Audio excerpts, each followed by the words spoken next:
Chapter 1277. The two cavalry armies began to charge at each other without any fancy moves. The terrain was flat and wide, making it easy for cavalry to spread out.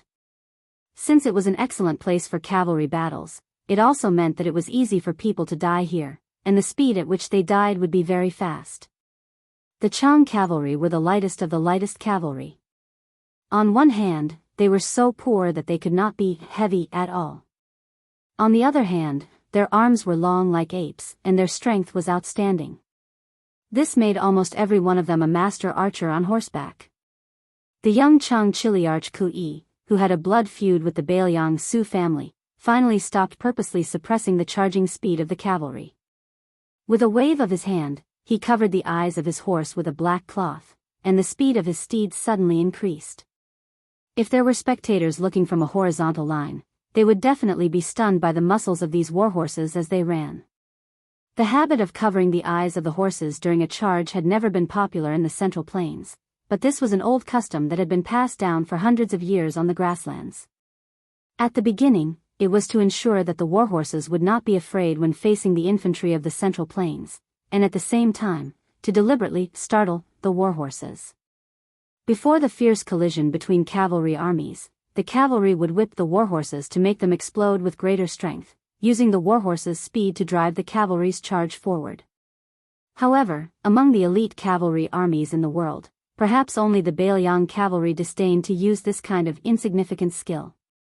This was attributed to the fact that every horse in Bailiang had turned from raw to mature, and the large horse farms had poured in countless efforts. Of course, there was also countless amounts of silver. In northern Liang, every time a familiar horse stepped onto a large-scale battlefield, there would be one or even several warhorses that would die before it could do so. On the battlefield, only the roars of the 1,600 or so Chang cavalry could be heard. In comparison, the 3,000 Long Xiang army, who were also light cavalry, seemed especially strange at this time. One reason was that they were collectively silent before the battle, but more importantly, they were practically fugitives who used light cavalry as heavy cavalry. After the dragon elephant light cavalry raised their spears and charged, they charged straight at the enemy, even giving up on the lethality of a wave of light crossbows. The Bailiang cavalry was good at fighting and dared to fight to the death. The Central Plains had always been good at a combination of riding and walking when it came to war. The infantry was in the middle, and the cavalry was on the two wings. The latter was not used to break through enemy lines head-on. Other than being limited by the natural factor of the cavalry bow being inferior to the infantry bow, especially the large crossbow, the main reason was that the cavalry's greatest advantage was its great mobility. In the long series of classic battles of the spring and autumn period, this indisputable pattern of war was displayed to the fullest extent. As long as it was a general who could be crowned as a famous general, even if it was an infantry commander, he would still be able to command a cavalry army of several thousand men in an orderly manner. This was probably the so-called chronic illness becomes a doctor. At that time, the large group of Li Yang's higher-level generals who had been influenced by the flames of war didn't know how to ride, or rather, didn't know how to ride, so they were too embarrassed to greet their colleagues when they went out. However, this kind of combined riding and walking tactic, once they moved to a place where supplies were difficult, it was inevitable that they wouldn't be able to acclimatize. After the current emperor ascended the throne, he took the initiative to launch several great battles against Beimang, and he suffered enough. Many situations that seemed to be in a good situation at the beginning were ruined by some battles that occurred outside the main battlefield.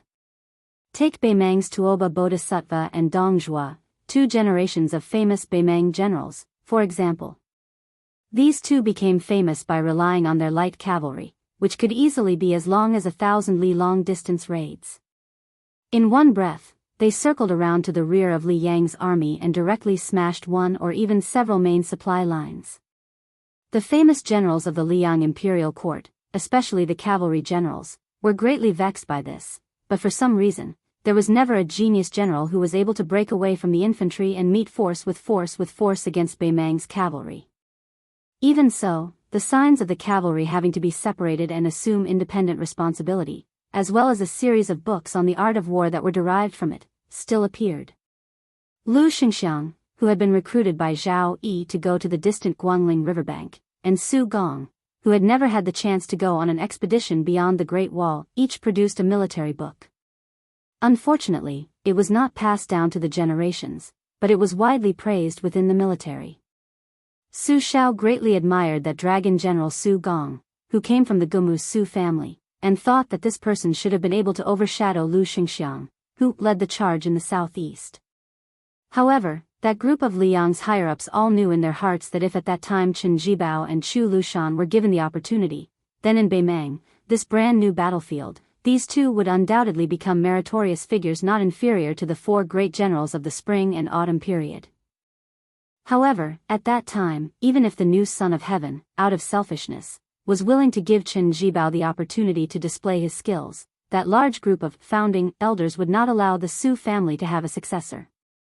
In close to 20 years of constant warfare with Beimang, the Beimang cavalry also developed a set of extremely powerful and mature tactics. For example, the Beimang cavalry lacked crossbows, but had many bows. Unless it was an elite soldier with astonishing strength, it would be difficult for an ordinary cavalry bow to break through the armor from 80 paces away. When the two armies collided and charged, under Chen Jibao's influence, the Beimang cavalry was abnormal to the point where they directly abandoned the crossbows in the process of exchanging fire. Relying on their advantage in armor, they allowed the Mang cavalry to throw out their arrows and fire at them, while their own side only focused on charging forward. As a result, Chen Jibao once made a presumptuous statement that made the outside world feel unimaginable. Under the premise that the military strength was roughly equal, or even slightly inferior, the Beimang cavalry could only survive 40 paces. After all, outsiders were unable to witness this scene with their own eyes, and all along they held a strong skeptical attitude. However, it was undeniable that in the entire Liang dynasty, perhaps only the Beimang frontier army had the precious experience of more than 10,000 pure cavalry fighting in pairs with cavalry. Don't look at how the Zhao imperial court acted like they didn't know anything about the northwest border. Every time the wind blew and the grass blew, the current golden weaving bureau Li Shifeng would patiently and quietly send secret memorials to the capital. And the contents of these memorials were bought by Guangling Prince Zhao Yi and Yanqi Prince Zhao Bing through who knew how many favors and connections, so that the various advisors could ponder over and over again. At the same time, the Liang imperial court was not waiting for death. They decided to treat Beimang and Beiliang as imaginary enemies, thinking about how to truly go against the iron hooves of those warhorses. After all, the outstanding generals of the Central Plains who stood out from the smoke of war were not useless people. They were quite effective. The division of troops and weapon combinations of the infantry and the cooperation of the weapons could be said to be at the peak of perfection. In the imperial examinations of the spring of Yonghui, there were even similar questions that had a deep meaning. This led to many bold and unconstrained ideas in the answers. Although most of them were seen as the nonsense of a scholar, there was an argument that suddenly shone brightly after many years of silence. That was to use extremes to fight extremes. The examinee who failed in the imperial examinations at that time proposed to invest all of his financial and material resources to develop the deformed heavy cavalry and strive to cross the threshold of 10,000 people. Even if he had to sell everything, he had to develop one or several heavy cavalry units and place them in an important town not far from the border. At that time, his answer sheet was like a clay ox in the ocean in the Liang imperial court. However, at the same time, the Beimang palace began to crazily use money to build heavy cavalry units. It was not until many years later that the Liang imperial court realized that these were the two units of cavalry that Beimang named after the country's surname, the Yelu heavy cavalry and the Murong heavy cavalry. The number of people barely touched the threshold of 10,000. However, even the layman civil official knew that to raise these two units of heavy cavalry, it was the same as cutting off the country's flesh and blood to feed these two large gluttons.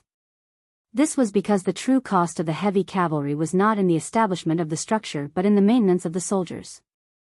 The Liang imperial court, who was slow to realize this, was forced by public opinion from all levels of society, especially Gu Lu of the Ministry of War and the Eastern Border Army.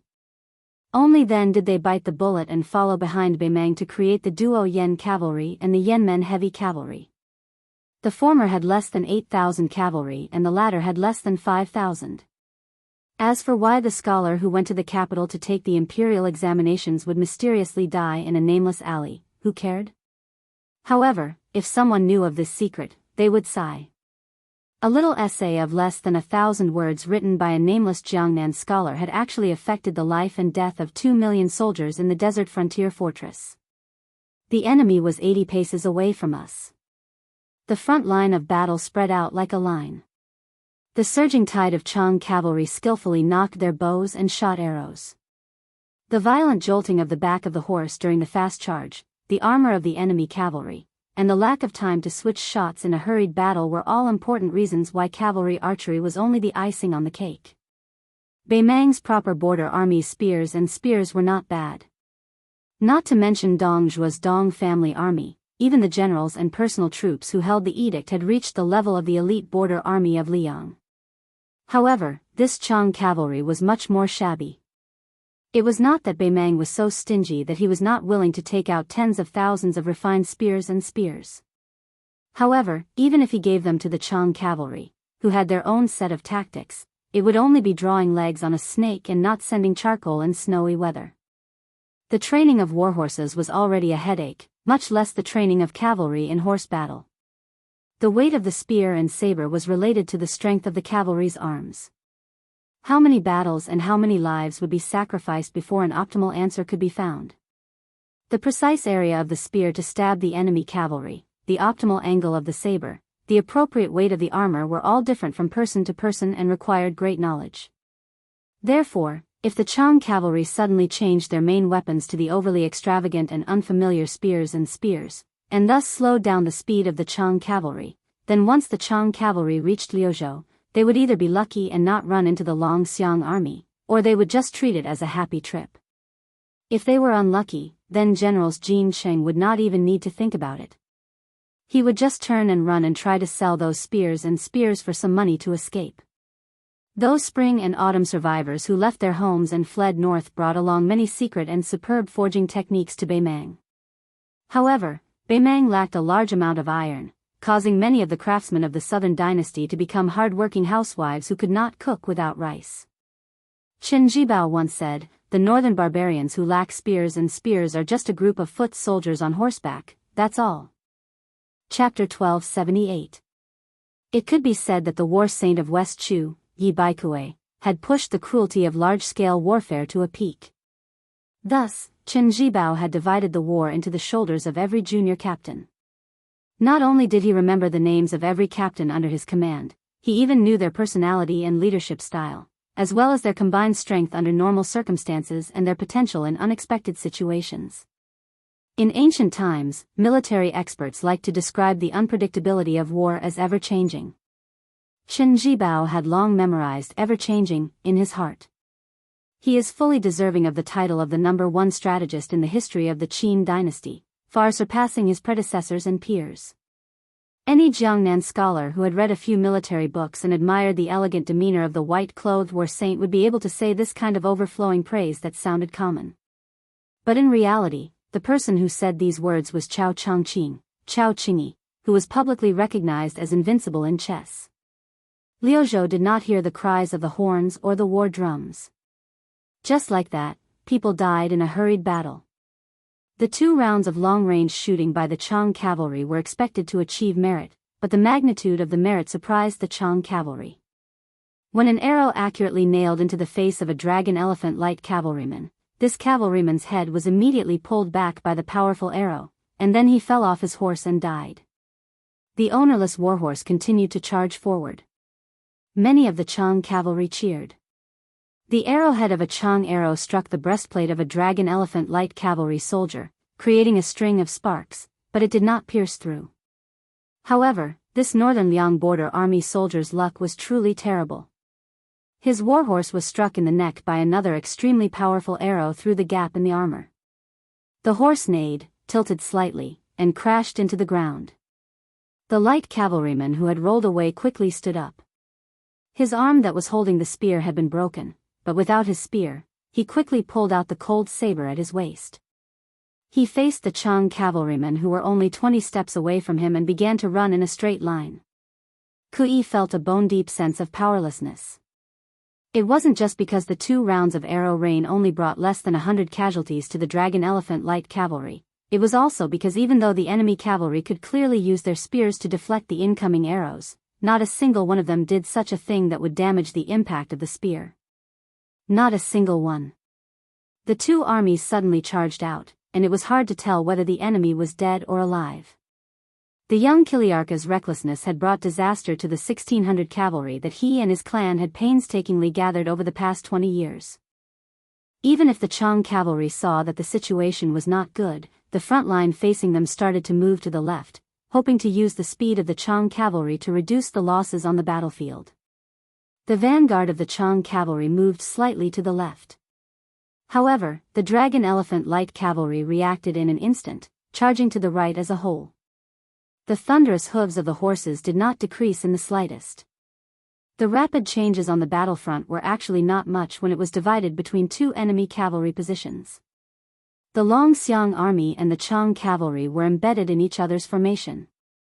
In the blink of an eye, more than 300 Chang cavalrymen were pierced through by spears.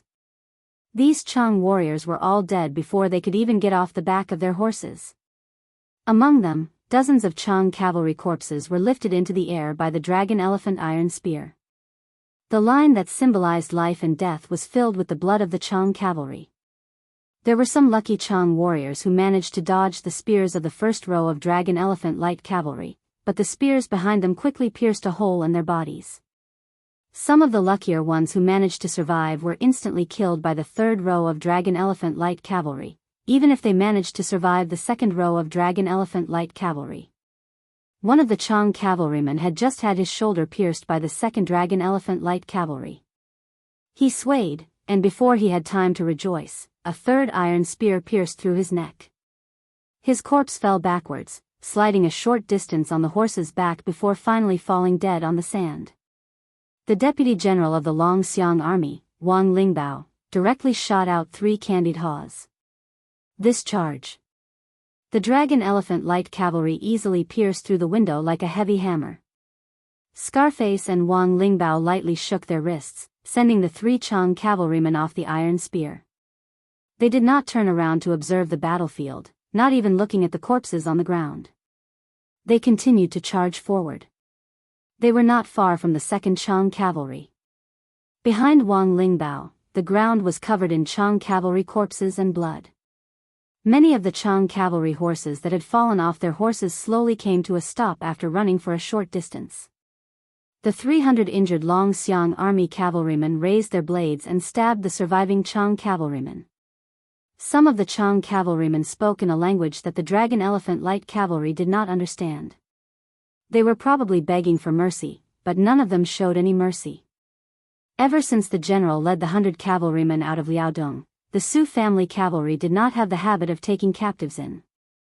Apart from the 40 at the 2 ends of the 1600 Chang cavalrymen, the rest of the Chang cavalry were all killed by the 3,000 Dragon Elephant Light Cavalry. The young Chiliarch who had charged into Flo province for the sake of revenge and for the sake of establishing himself also died after killing 1 person and assassinating 2 others. Chapter 1279. One side killed extremely cleanly and efficiently, while the other died without any hesitation. Kui's original intention was naturally not to use the 1,600 cavalry his tribe had painstakingly amassed over the past 20 years to pave the way for Jin Cheng's meteoric rise in the Beimang imperial court. This Chang warrior, who was used to enjoying victory on the grasslands near Beimang, remembered the blood feud from 20 years ago, but forgot what kind of existence the enemy he wanted to take revenge on was. Before leaving his home, which could be considered a foreign land, he had heard that the Dragon Elephant Cavalry had slaughtered their way through half of Gusai province last year. However, he had also heard from the mouths of many southern court people that this was only the carelessness of the defending generals of Gusai province.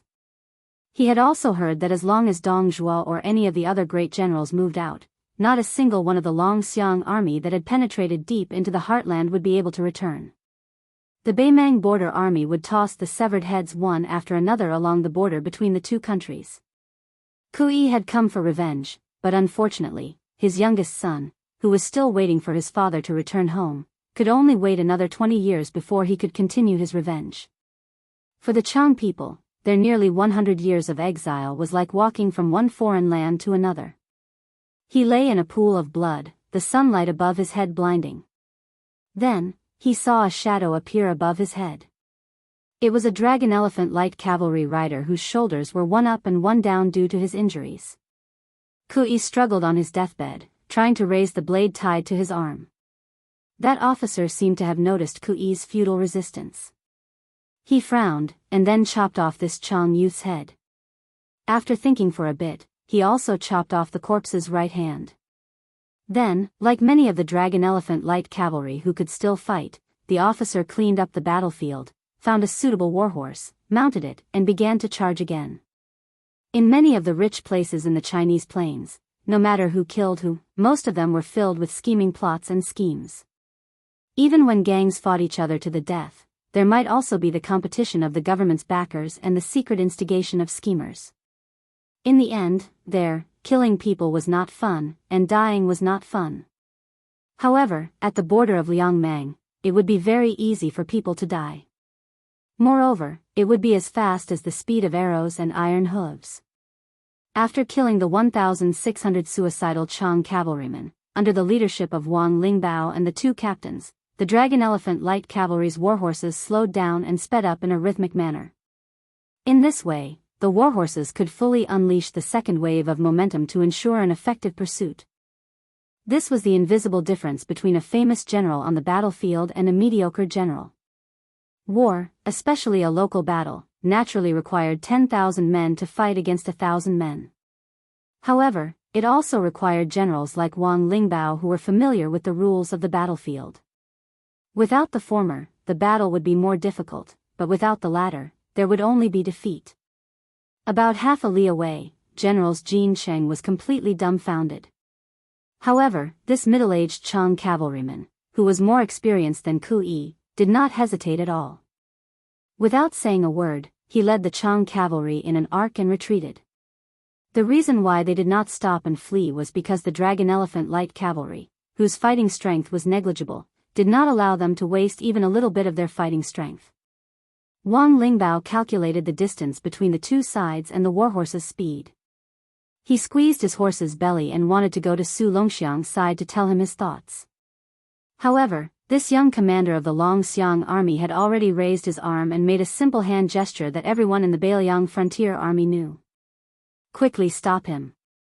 Su Longxiang, who had not displayed much fighting strength in the previous charge, had only used his war blade to kill 3 Chang cavalrymen. He had only chopped off their heads. When Wang Lingbao saw the commander jump up high and abandon his horse, he began to run with his blade in tow. Wang Lingbao laughed, not knowing whether to laugh or cry. Our commander really makes one feel helpless. After Su Longxiang made that hand gesture, the Dragon Elephant cavalry that had been purposely maintaining an orderly formation finally changed. The more than 400 cavalrymen charged out of the army in an instant. These elite cavalrymen decisively followed the war god commander in their hearts to kill the remaining 7,000 Chang cavalrymen. The aristocratic families were particular about the fact that the country could be destroyed, but the legacy of the family name could not be destroyed. However, for an army, the backbone supported by countless martyrs could not be broken. The backbone of the Beiliang cavalry. It would rather be broken. As for whether or not the Beimang had the ability to break this backbone, they would have to kill each other. As Su Longxiang ran faster and faster, a giant black tiger rushed to his side. Then, the 400 cavalrymen behind the black-clothed youth and the 2,000 Dragon Elephant cavalry saw an extremely strange scene. Su Longxiang bent down without slowing down, his hands grabbing the 2 legs of the black tiger. His body spun, and just like that, he smashed the black tiger into the center of the Chang cavalrymen. After the giant black tiger crashed into the ground, it continued to roll. Dust was kicked up from the ground. Countless mud-like corpses and a large number of people were thrown off their horses. Scarface and Wang Lingbao's mouth could not help but twitch. Those fellows that were smashed would definitely be in a lot of pain. When the 400 fast riders at the front were about to catch up to the tail of the Chang cavalry, Wang Lingbao glanced at the large crater that was created by the black tiger's explosion. On the mashed-up corpses, large flowers of blood bloomed. Chapter 1280. The first year of Jianghu. Early winter. Near the city of Liangzhou, a delicate and pretty girl in thin clothes and a young monk in a shabby kasaya were walking together. Stupid Nanbei, we're almost at Liangzhou. Why am I getting more and more nervous? It's almost as nervous as the first time I peeked at the love letter that the vixen at the foot of the mountain wrote to my father. You're nervous when you're close to home. Anyway, Su Fengnian's home is half your home. A monk is pleading for you. Aren't you afraid that the Buddha living in the Western paradise will drown you with a sneeze? Master still has his wife. I don't see him being afraid of wind, rain, or thunder. Stupid Nanbei, we don't even have a copper coin to buy beautiful rouge and face powder this time. Will he think that I'm getting uglier and uglier? How can he? This is your promise. If it's not like this when the time comes, I'll beat you up. Amitba, stupid Nanbei, let me ask you a question. You Buddhists, stop. Li Zi, your home is my home. What do you mean, you Buddhists? I was picked up by Master and brought up the mountain. It was Master's wife who helped me shave my hair. Master's wife said that I was crying at that time. Look, how old was I at that time? I already knew that I didn't want to be a monk. Okay. Just answer me directly. Why do Buddhists say that the heart is all prajna? Then, are those bodhisattvas' great wishes a kind of obsession? If so, how can there be hope to become a Buddha? Well, Li Zi, why don't I answer you after I become a Buddha and burn the Saraira? Is this how you used to preach to those big and small baldies? No wonder the old abbot always likes to owe copper coins. Mother asked me to urge him, but the old abbot always laughed bitterly as if he had eaten something bad. It must be that the old abbot dislikes your preaching. Stupid Nanbei, why are you crying? Can you be a little more promising? The old abbot has become a Buddha, not dead. Cry when you cry, laugh when you laugh, eat when you eat, sleep when you sleep, and recite when you recite. When the wooden fish rings, I am Buddha. This is what my master taught me. Come on, how stupid are you? You can't even comprehend Buddhism. If you become a Buddha, who will be willing to believe in Buddhism in the future? By the way, stupid Nanbei, speaking of the wooden fish, why haven't I seen my father let you knock it? My family doesn't have it either. That's true, but our stingy neighbor, Baldi Huineng, did hide a very precious wooden fish. I heard from my mother that it was carved from the wudong tree of Shishu. If you hit it with all your might, you could hear it from dozens of miles away. Are you serious? Of course not. Once, Master's wife wanted to go down the mountain to buy a set of clothes that she liked for a long time. Coincidentally, Master didn't have any extra money, so he took me out to hide from Master's wife and secretly met with Abbot Huining to drink. Abbot Huining drank happily and sat on the ground holding the wooden fish for most of the night. At that time, I stood outside the door to keep a lookout for them. I didn't feel that the wooden fish was very loud. Actually, Master's wife was thinking about the value of the wooden fish. Once, when Master's wife saw me washing clothes, she let it slip. She said that in the future, she must bring the wooden fish home and then give it to you as a dowry. How impressive. My mother. No wonder every time my mother saw Baldi Huining a few years ago, she would ask him how old he was. Alas, fortunately, my mother only wandered around the small town at the foot of the mountain and never went into the Jianghu. Otherwise, which young master would be willing to pay attention to her? Anyway, Master is watching over Master's wife, and Master's wife isn't willing to go into the Jianghu. Besides, Master's wife always said that the women at the foot of the mountain are either tigresses that eat people without spitting out their bones or foxes that only have skin but not brains.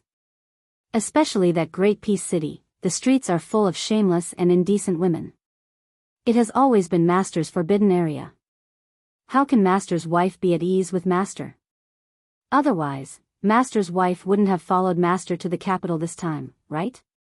Wu Nanbei. Do you believe that I won't tell my mother? Amitba. Master, no wonder you don't talk back every time Master's wife scolds you. The more you say, the more mistakes you make. I kind of understand. Stupid Nanbei, what are you muttering about? On the road, the young girl puffed up her cheeks and clenched her fists as if she was knocking on the wooden fish. Dong dong dong when the wooden fish sounds, I am Buddha. Ya dong dong dong, the young monk secretly turned his head and snickered. On this day, the sun was warm. As the center of Beimang's southern dynasty, Shijing City was originally called Good Son-in-Law City. It was once just a normal city. With the influx of scholars from the north, it gradually had deep and secluded courtyards in Jiangnan. It had thick black tiles and white walls in the style of respecting one's ancestors. It had the private library of an aristocratic family that cultivated and studied. It had the unfamiliar sounds of reading, elegant high hats and broad belts, beautiful women's long dresses that dragged on the ground, and all kinds of food that dazzled the locals. Good Son-in-Law City became more and more prosperous day by day until it became Beimang's auxiliary capital. With continuous expansion, there was a court where the local nobles and foreign scholars each occupied half of the country. There was a system of 3 provinces and 6 departments.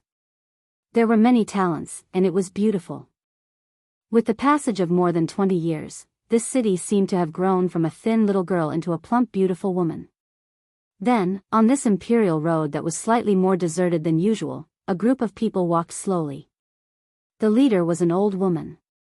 The old woman's age was naturally not something that New Shijing City could compare with. The old woman with an old fox fur draped over her shoulders was followed by an old Confucian scholar. Further behind, there was a middle-aged swordsman with a sword and a burly man in his 50s walking side by side. The old woman suddenly chuckled softly and said, I heard that our war god met that family of 3 at Mount Hui, but they didn't fight. The old man in the green shirt nodded. Chapter 1281. The old woman lamented, Is there a fragrance outside the walls? Why are the 2 people I admire heading to Liang? One of them dared to charge to the foot of the imperial capital's walls alone and meet my gaze. The other one is a sect by himself. If I remember correctly, this sect with only one person is ranked higher than the princess's grave and your chess and sword music school, right? If they are willing to stay in Beimang. Forget it, let's not talk about it. The chess and sword music school had 4 masters at its peak. Although Huang Baozhu, or the devil Luo Yang, had betrayed Beimang, Hong Jingyan was already the leader of the Ruren cavalry. Sword Qi Jin and the ancestor of the bronze statue were also among the top masters in Beimang. Who in the world would dare to underestimate the chess and sword music school? The old man who looked like a shabby old scholar smiled. If that wasn't the case, wouldn't the Jianghu be a lot less fun? The old woman turned to look at the middle-aged man with a sword. Huang Qing, do you have a chance of winning against that person? She wasn't asking about his chances of winning, but whether he had a chance of winning. The person who was asked nodded. Although the answer wasn't a pleasant surprise, it wasn't to the extent of disappointing the old woman. Huang Qing's real name was Sun Xiaopu. The chess and sword music school's name was Sword Qi Jin, and he was also Hong Jingyan's master. Because of the Liang dynasty's ridicule of the Beimang sword forest's lack of manpower, some people even declared that no one in Beimang could talk about the way of the sword. Because of this, he changed his name to Huang Qing. The old woman who could make Sword Qi Jin her retainer was obvious. This aging female eagle had been flying in the sky above all the other eagles in the grassland for far too long. The 4 of them walked into the palace of Shijing. Then, under the careful guidance of the eunuch from the ceremony directorate, only Empress Murong and the prefect of peace entered a secluded attic. Inside the attic, there was a grayish-black hornless dragon vat made of an unknown material. The vat was less than half a person's height, but it was so huge that it occupied most of the attic's main hall. Empress Murong placed her hands on the cool rim of the round vat, squinting her eyes as she looked at the clear water in it. This vat was called Slumber. Only after she had usurped the throne did someone secretly enter the palace to report to her that there was a dragon hibernating at the bottom of the vat. At a glance, he couldn't tell if there was a flood dragon, but the scene in his line of sight was already strange enough. There was no wind or waves. The surface of the water was clearly still, but it was uneven everywhere. If one were to look carefully, one could vaguely see that there were many small carps of different colors floating in the water. Empress Murong raised her head and looked around. Other than the prefect of peace beside her, there were only 9 people in the room. Among them, there was the immortal Nan Ming, who was second only to the state preceptor Yuan Qingshan in Dao's sect, the most secretive qi cultivator in Beimang, and the astrologer Yelu Guanzhu, whose ancestors had been predicting the future for the Beimang royal family. Even Huang Songpu, the former king of the southern courtyard in the southern dynasty, had not seen the 9 real hermits who had lived here for decades. As for the other dignitaries in the southern dynasty, they did not expect to see them. They probably did not know that there was such a strange attic in western capital, such an inexplicable vat, and so many strange people gathered here. Empress Murong asked softly, "Where is Zhao Dun, the prince of Liang, who said that he would not attend the court because he was unwell?" Immortal Nan Ming, who had a head full of white hair but a face as tender as a child, walked to Empress Murong's side with a thin purple bamboo pole. He extended the pole and gently drew a small circle at a spot 2 feet above the water surface. The 100-year-old elder immortal of Dao's sect, whose voice was no different from a child's, said crisply, "Judging from the position, Zhao Dun has indeed secretly patrolled the border as the spider web reported." Empress Murong's finger lightly tapped the edge of the vat and sneered, "He's only at the age of knowing his destiny. He's going to die in front of an old woman like me. How pitiful." The surroundings were silent. No one dared to answer. She asked again, "Other than the little thing representing Chen Jibao that suddenly grew a dragon claw, is there anything else worth mentioning?" Immortal Nan Ming used the purple bamboo pole to point at a spot a little further south than before. Zhang Julu's tail fell 4 feet into the vat and is about to sink to the bottom. The old woman laughed, "What a Liang dynasty's deer that committed suicide." At this moment, the place that the old immortal Nan Ming was pointing at should be Great Peace City. After Immortal Qilan's ascension, the new sect master of Dao's sect was expressionless. He moved the pole and pointed at the northwest direction. "Su Fengnian is still around Huayang Pass."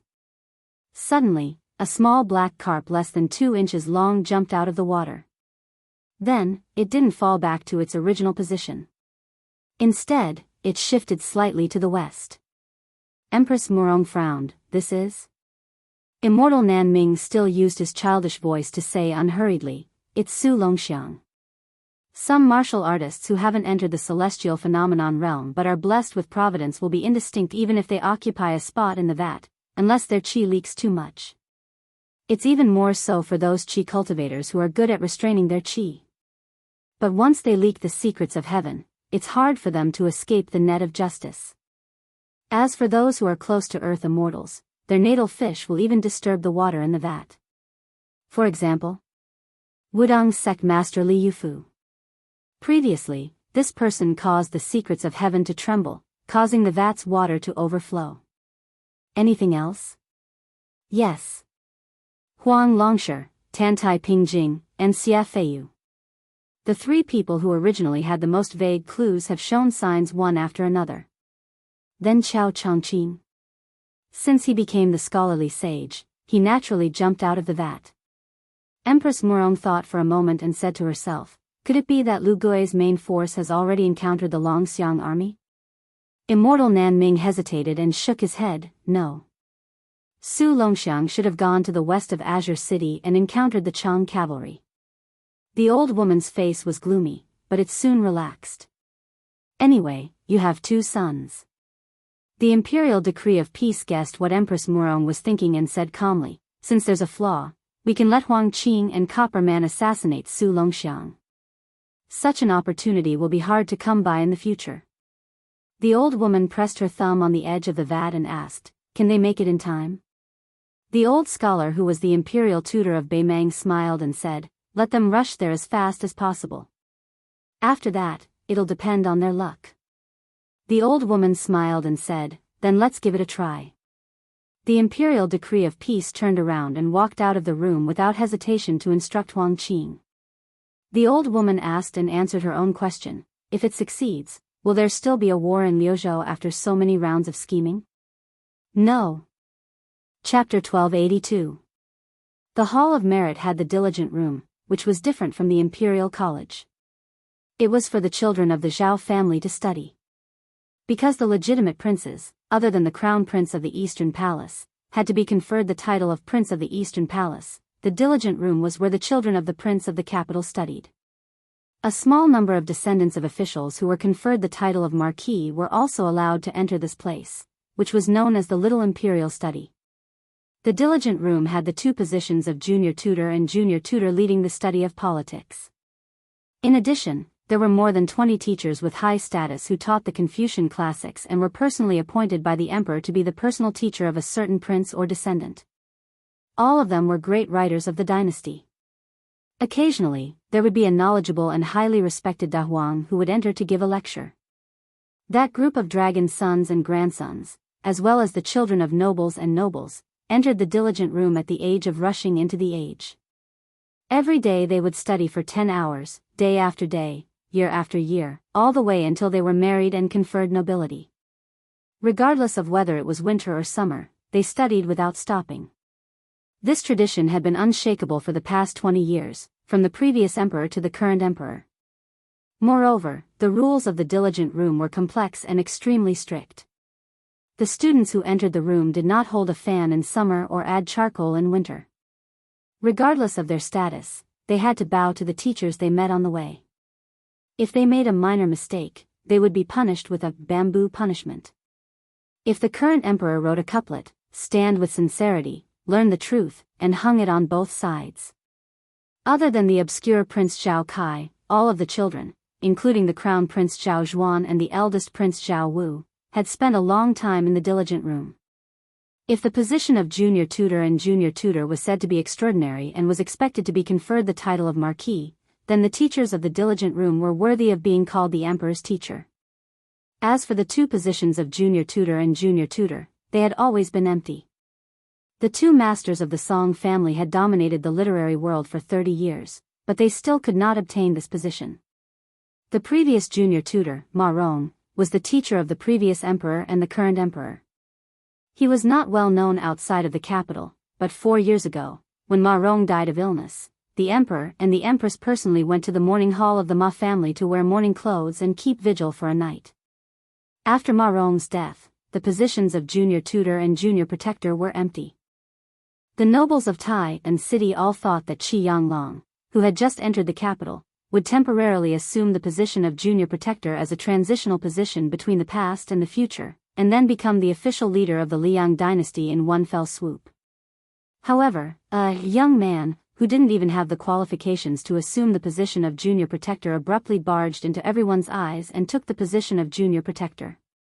This person had obtained the title of Jinshi at the tail end of the Yonghui era, but he was far less eye-catching than the top three.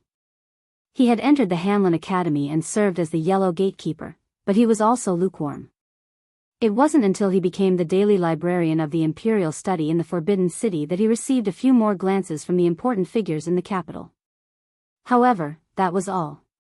Later on, this person was quietly promoted to the Minister of Meritorious Contributions Department, assisting the Minister of Personnel, Zhao Yuling, and his old superior, Prime Minister, Yi Mao-chun. He had successively participated in the imperial investigations and the local grade evaluations, two major events that were enough to determine the status of a fourth-rank official in Liang. This scholar, who could be considered a young man in the imperial court, was the one who truly made people speechless. In the imperial investigations that were held once every 3 years, this person still didn't reveal himself. However, in the South grade evaluations, this person was truly vicious and merciless, removing the official status of the governor of Pingzhou and 6 county governors in one fell swoop. It had only been 3 months, and he was quickly transferred back to the capital. Otherwise, everyone in the court believed that this person would have died on the way to the south. So much so that when he became the diligent junior protector of the house, most people were numb to it. This person's path of promotion in the officialdom was too obscure, leaving no opportunity for people to give him a cold shoulder. In the end, people only knew that he had married a nameless princess a few years ago, and that she was a relative of the imperial family. In the imperial court, he had never participated in the struggle between factions, nor was he close to civil and military officials. He had never interacted with the eunuchs in the palace, not even once drinking wine with prostitutes. There were very few people who wanted to get to the bottom of things, and after they learned the truth, they became more and more confused. This person was actually from Biyao? Originally, it was already very surprising that the court had produced Jean San Lang, who had made a meteoric rise. Unexpectedly, this person's fame was even greater than that. It should be known that Jean Lanting's path of promotion could not be said to be glorious. It was said that first, he had relied on a recommendation letter from the old Prince Liang to enter the officialdom in the capital. Later, he had squeezed his way into the government through the elegant tricks of Lanting Shuxian. And as a fellow countryman of the right chancellor of the Imperial College, he had a clean background, and his path of promotion was open and clean. Even though he had married a princess, there had not been any rumors of a husband depending on his wife's status. And over the years, he had held several positions in the capital. Whether it was the short-term Huangmen of the Hanlin Academy, the long-term Eastern Palace assistant lecturer, or the even shorter-term household assistant manager, he had always been a scholar who was quite close to the imperial family. It was likely that even if he were to shout on the streets that he was from Biyao, no one would be willing to believe him. He was a scholar born in Biyao, Chen Wang. Of course, nowadays, everyone in the capital should respectfully address him as Chen Xiaobao. Today, in the diligent room, it was only 4:45 in the morning. The sky was still dusky, but the sound of reading could already be heard. The diligent room was divided into upper, middle, and lower rooms. Generally speaking, 6 to 9 years old were in the lower room, 10 to 15 years old were in the middle room, and 15 years old and above were in the upper room. Among them, the age of the women was calculated separately. Only when the men and women were married and had obtained the approval of the teachers could they withdraw from the school. Today was Confucian Day. In each of the 3 rooms, there was an elder reading the classics of the Confucian sage Zhangsheng. The degree of difficulty was naturally different. Outside the lower room of the diligent room stood a young scholar, wearing a purple robe and a mutton-fat jade belt bestowed by the emperor. He looked at the young children who were shaking their heads and doing their best to recite the classics. According to the rules set by the previous emperor, they were not allowed to wear a marten hat or fur coat in the room. The winter cold was bone-piercing. At this time, there was only a small copper stove placed under the teacher's desk. Most of the children who were born with the same surname as the country were no different from the children of poor families attending private schools. Most of their cheeks were frozen red, and their hands and feet were trembling. Taking advantage of the time when the teacher was reading, they hurriedly lowered their heads and blew a mouthful of hot air on their frozen fingers. Outside the room, in addition to this scholar who was dressed in special clothes and was quite unfamiliar to the eyes of ordinary people, there was also an old eunuch in the palace who was allowed to wear a red python robe. He stood outside carefully. The old eunuch was a little absent-minded and did not notice the arrival of the scholar. This was not surprising. He said that he had to keep an eye on the diligent room in case of accidents, but he had been standing here for more than 10 years. He had changed 7 or 8 robes. After more than 10 years, the affairs of the palace had always been strict, so how could there be any accidents? No matter how they acted outside after coming of age, the domineering children of the Zhao family all stood respectfully like him when they were studying, while they sat there obediently reading and reciting books. Even famous princes and princesses like Zhao Wu and Zhao Fengya had to tuck their tails between their legs after entering the diligent room and sitting down. The old eunuch looked outside the room and saw that a large red lantern had been hung on a branch in the courtyard after winter. He sighed quietly. He had heard that it was not peaceful outside. The remaining evildoers of the Guangling underworld had found a little girl surnamed Jiang from somewhere and revived the country just like that. Many of the old fellows in the palace who had escaped from the West Chu imperial palace back then were now trembling in fear.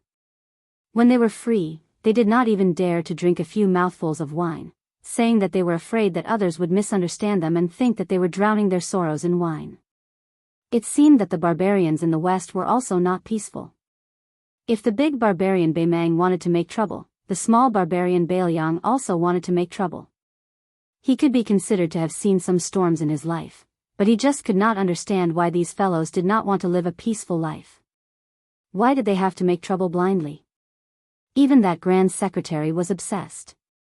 Say, you, Bai Yan, are not even as old as me, a eunuch, but you have already achieved such a high position.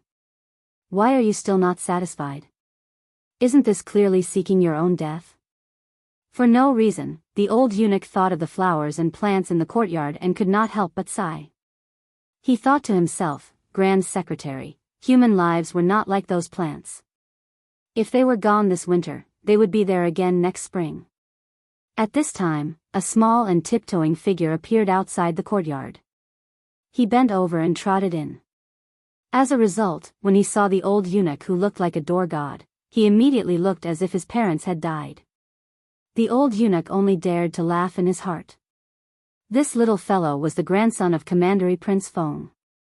Although he was not the eldest grandson of the eldest branch, he was still very doted on. However, this child had always been a punching bag in the lower branch. After all, the title of Commandery Prince Feng could frighten people outside the palace, but here, no one took it seriously. In addition, the little fellow's body was weak and his temperament was soft. He was bullied all day long to the point that he did not dare to go home and complain to his elders. Even if he changed into a new pair of festive boots, they would be trampled into old ones by those naughty fellows.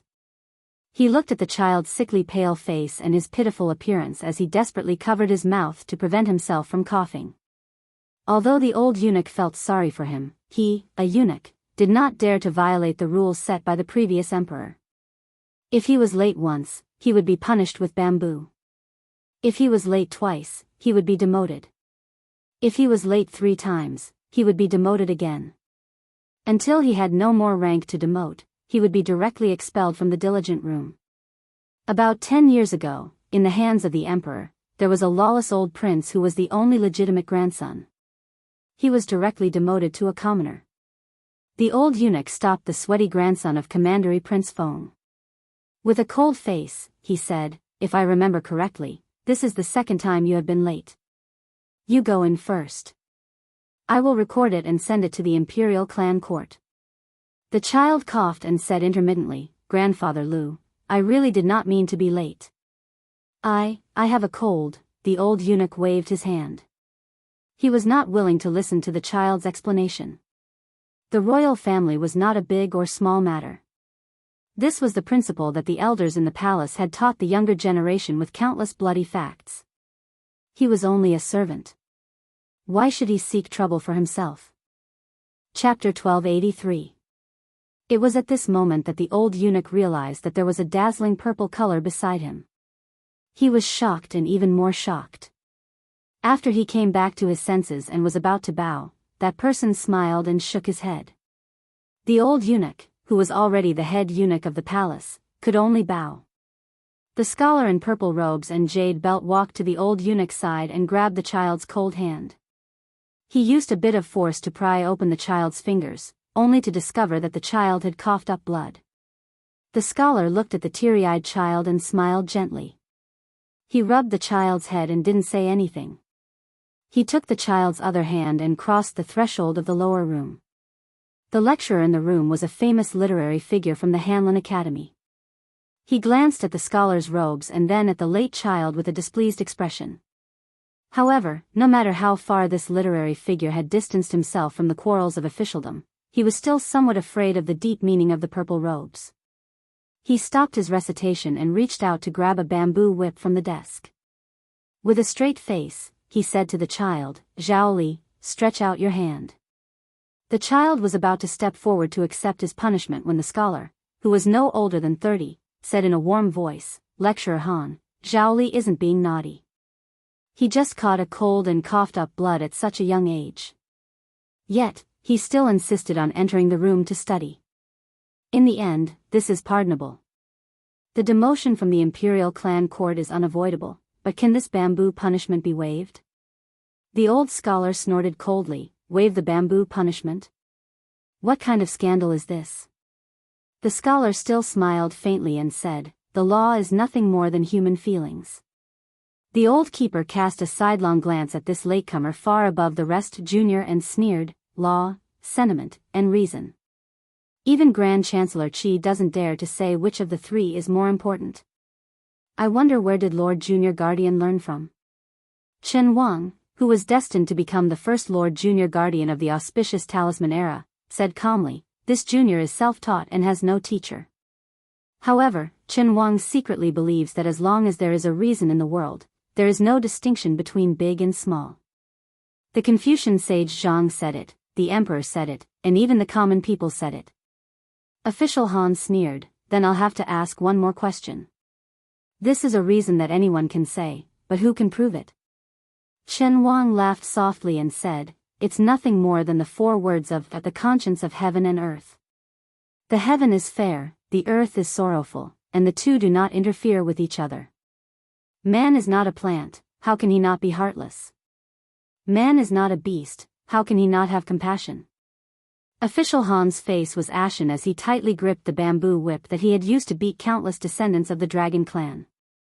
"Other people might respect you and be a bit afraid of you, Chen Wang, but I, Han Yusheng, would not take you, a Biyao barbarian, seriously." The keeper was just about to explode in anger when he noticed a rare guest standing by the door, clad in a bright yellow robe.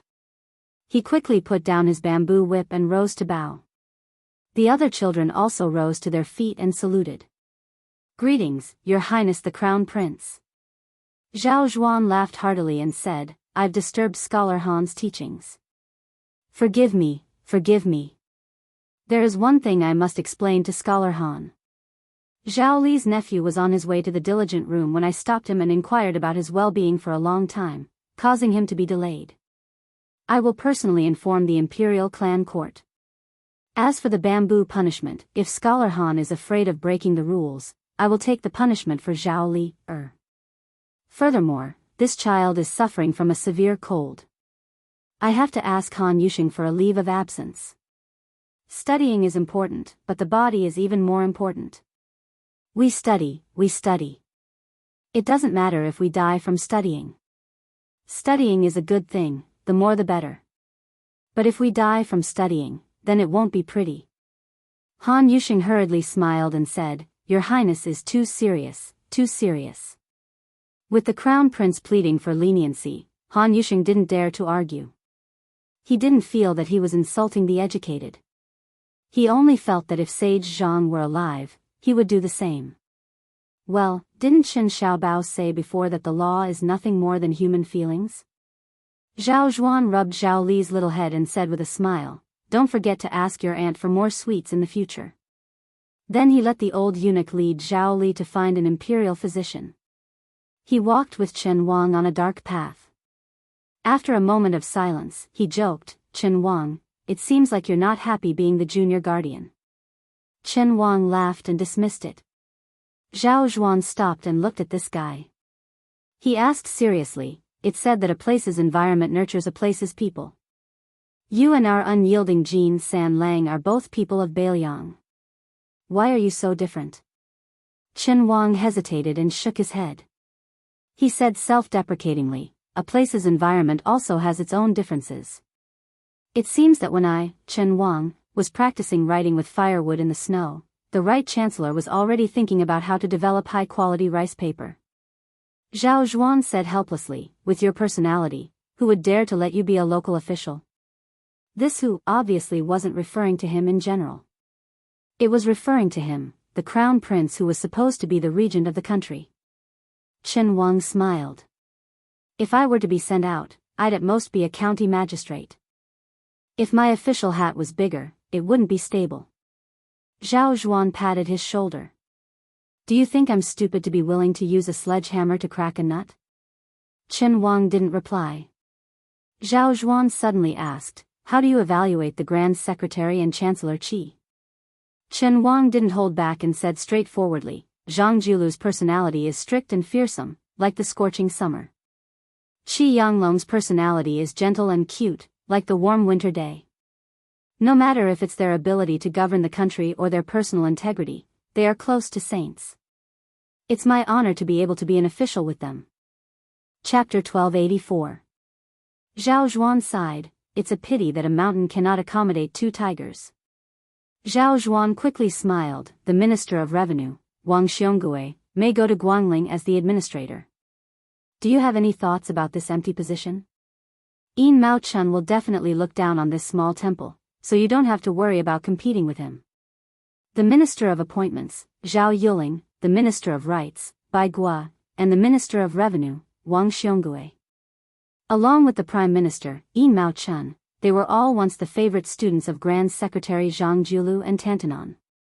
Now, only Wang Xiongui, who was publicly acknowledged as the least talented of the 4 scholars of Yonghui, was still persisting in supporting the facade. It sounded like even Wang Xiongui was going to leave, and to become the Guangling administrator, the biggest joke in the world. Even a blind person would understand the meaning of the imperial court's words. To kill a flying tiger, first cut off its wings. Chen Wang only shook his head and said nothing. Zhao Zhuan grunted and reflected, I was too hasty. Not only did I not help you, I even made you the target of public criticism. You're halfway through a journey of 100 li. Zhao Zhuan seemed to be talking to himself. Father is secretly patrolling the borders. It doesn't seem like a good idea to drag it out and delay the court session. Chen Wang, who had once been evaluated by Ma Rong as being prudent, did not say these 2 words. However, Zhao Zhuan looked at the dawn sky in the east, and his eyes were already burning. Regent. After Zhao Zhuan withdrew his gaze, he was once again the gentle and gentlemanly crown prince. He smiled, I heard that Mr. Yuan brought someone with him on his travels. Chen Wang asked, can I tell you? Zhao Zhuan smiled helplessly, why can't you and I talk about it? That person is the young phoenix of the Song family, Song Kelly, who is regarded as a fallen phoenix. Chen Wang asked doubtfully, isn't Song Kelly a county magistrate in a county north of Guangling? This person is quite accomplished in suppressing the bandits. This is an impressive achievement, but it was deliberately suppressed by the higher-ups. Zhao Zhuan took a deep look at Qin Xiaobao. Then, he smiled so widely that his eyes narrowed into a line. He pointed at the cautious guy with his finger and said, keep pretending, keep pretending. Others might not be aware of Mr. Yuan's plan, but how could Chen Wang not grasp the crux of the matter? The Song family was destroyed in an instant. No matter how it appeared on the surface, or what it did behind the scenes, most of the old foxes in the first 5 or 6 rows of the imperial court actually saw one thing clearly, but those who could see to choose were really not many. Grand Secretary Darren and Yin Mao Chun are definitely 2 of them. Next, even if there is only 1 person left, it will definitely be you, Chen Wang. Chen Wang didn't admit anything, but he didn't deny anything either. Zhao Zhuan sighed softly, Yin Mao Chun, Bai Gua, and Song Dongming were all Mr. Yuan's Minister of Concealment candidates. Even if the latter 2 were eliminated, Yin Mao Chun should have been the next Grand Secretary no matter how you look at it. Who would have thought that in the end, Song Kelly would quietly snatch the position from him? Chen Wang hesitated for a moment, then said, Mr. Yuan chose Song Kelly, but Grand Secretary Darren also made a choice. Zhao Zhuan was really confused about this matter. He asked curiously, it definitely wasn't Wang Xiongui, nor was it Zhao Yuling. Then who could it be?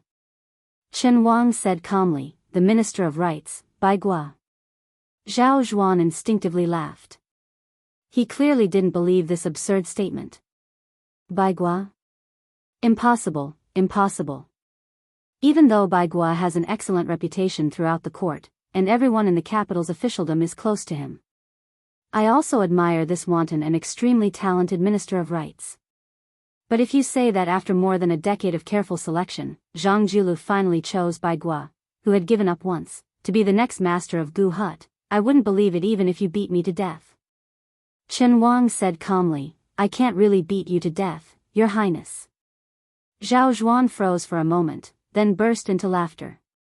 In his mind, Chen Wang was a person like this old man who would never joke. These words really opened his eyes. However, after laughing, Zhao Zhuan began to think deeply. In order to pave the way for him, it wouldn't be an exaggeration to say that his father had spared no effort and calculated everything.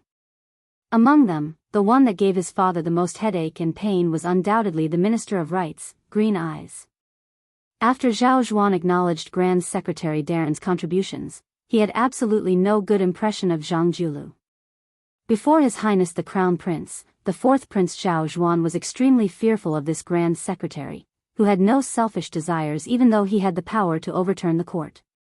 If Zhang Julu was only a scholarly sage who devoted himself to learning, he would at most be made into a statue by the court and placed on an altar beside sage Zhang. It was very simple. However, Zhang Julu was different. He valued merit over learning. He was a typical powerful minister. In the depths of Zhao Zhuan's heart, he felt that Zhang Julu was a lifeless living dead. He wanted nothing more than to stay away from him. If Zhang Julu really did as Chen Wang said and chose his former favorite student Biyao to be his tomb keeper after his death, then Zhao Zhuan would have to carefully weigh the pros and cons. Song Kelly, who needed many years to mature, could be easily dealt with in the future even if Zhao Zhuan didn't have any tricks up his sleeve. This was just thinking about the future. This was because every new emperor was never afraid of any new officials. They were only afraid of those old officials. It was obvious that Biyao could become a great threat close at hand. This was the immediate worry. Chen Wang didn't disturb the crown prince's thoughts.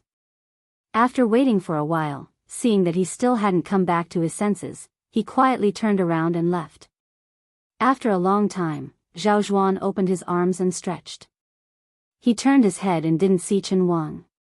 Zhao Zhuan left alone. The sky was also bright. Chapter 1285. At the end of the first year of Jianghu, the first snow suddenly fell. If it did not fall, it would be a heavy snowfall.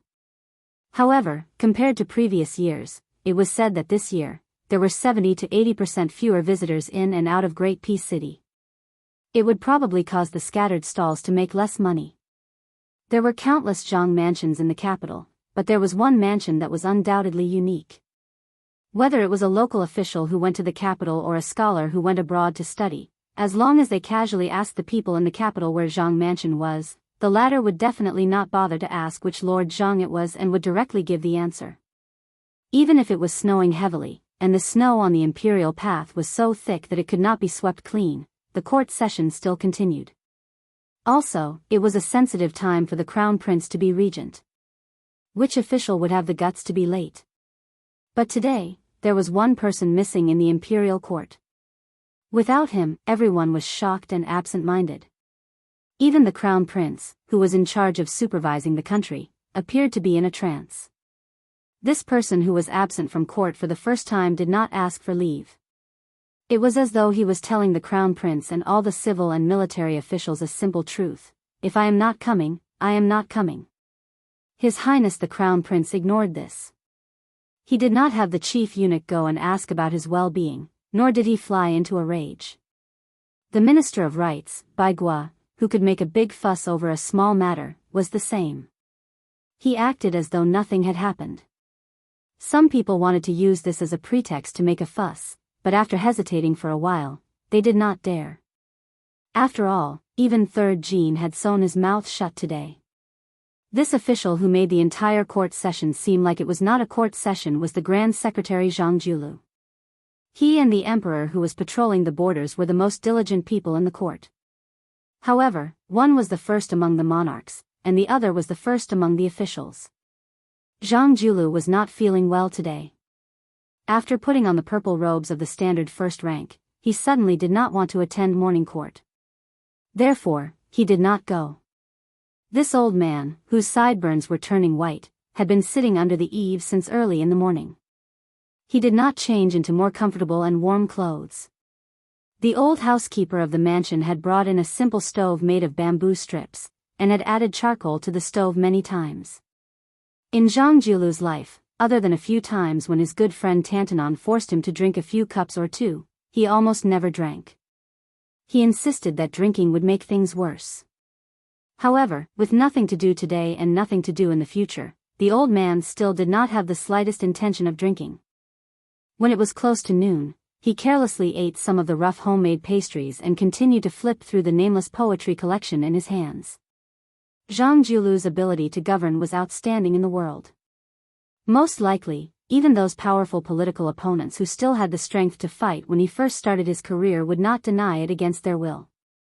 However, Zhang Julu came from the Hanlin Academy. Other than the artistic essays he wrote when he was young that could be considered sloppy and had some talent, whether it was in memorials or memorials, the wording of his speech and the words themselves, they were all dull and tasteless. After so many years, there was not a single good work of a famous teacher that was passed down. There were also no rumors that he favored a literary master, and no comments that added the finishing touch to a good work. From an outsider's point of view, the Grand Secretary seemed to have a natural resistance to writing.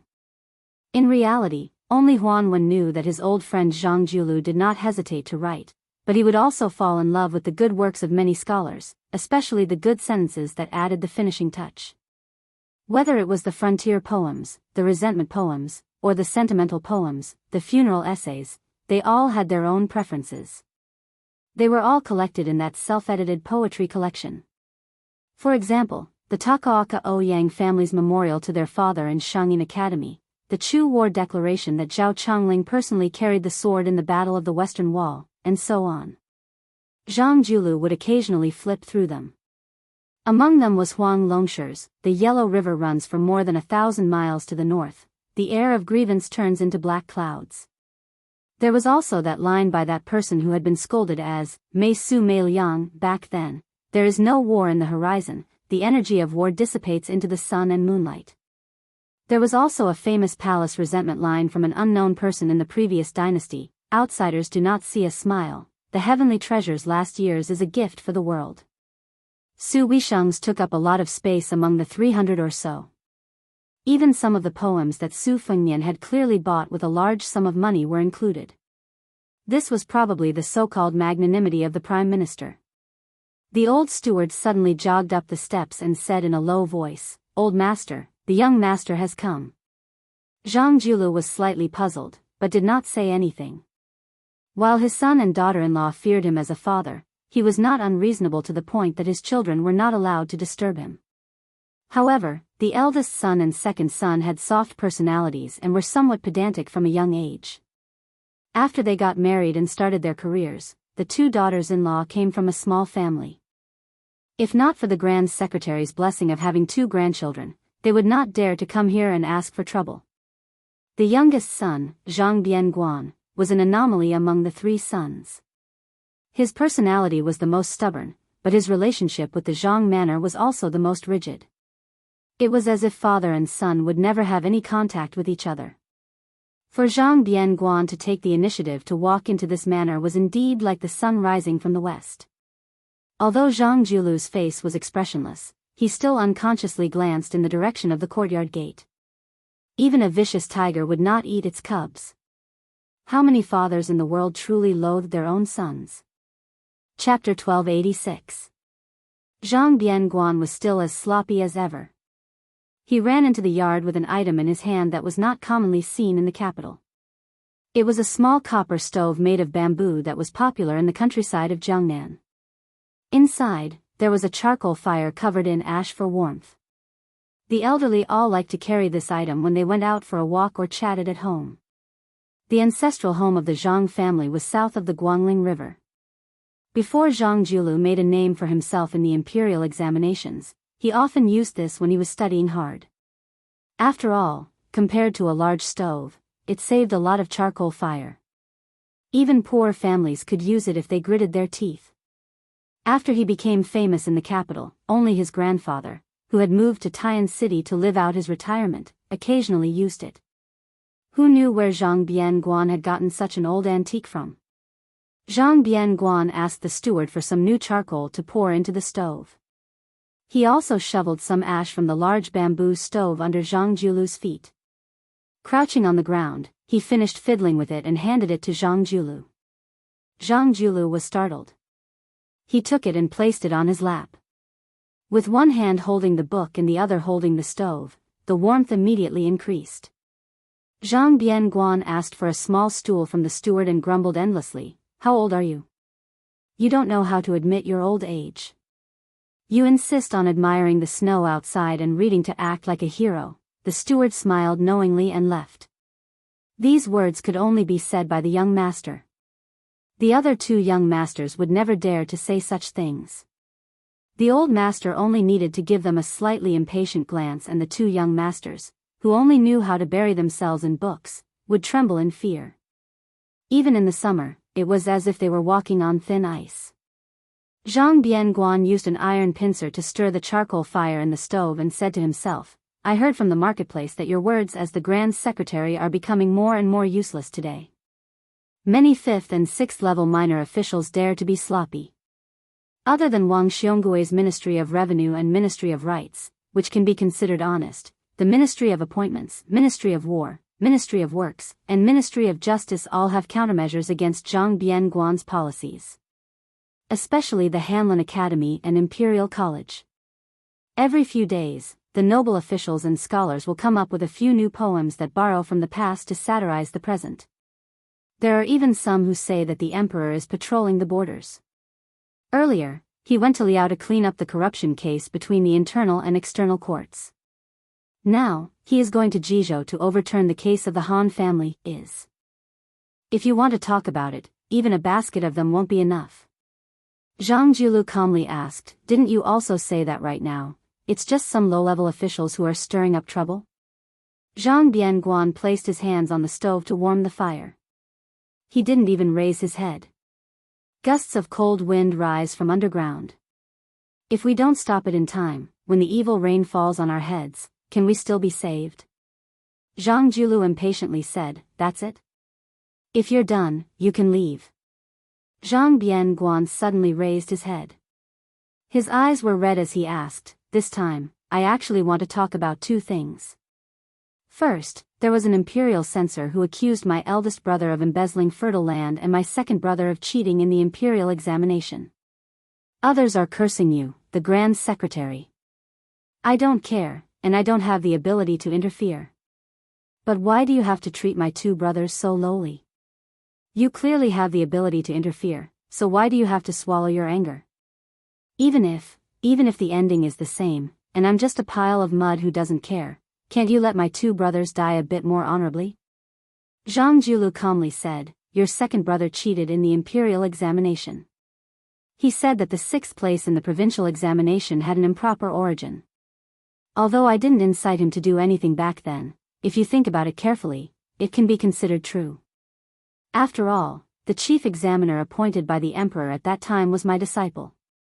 With your second brother's craftsmanship, although it wouldn't be difficult for him to pass the provincial examination, to obtain the title of the chief examiner was no different from a fool's dream. As for your eldest brother embezzling fertile land, Zhang Bianguan angrily said, my eldest brother, that bookworm, and my eldest sister-in-law, every time they come to the residence, they wear the exact same clothes and jewelry that can be considered valuable. How can they compete with the common people? For the sake of his reputation, your Grand Secretary has never taken a look at eldest brother's official residence. I, Zhang Bianguan, have been there countless times. I know better than anyone what kind of poor life eldest brother and sister-in-law lead. Zhang Jiulu interrupted his youngest son's words and calmly said, in the 8th year of Yonghui, I indeed helped your eldest brother purchase 300 mu of fertile land. My method was not honorable, but your eldest brother has always been kept in the dark. Zhang Bianguan was stunned. Then, tears immediately gushed out of his eyes.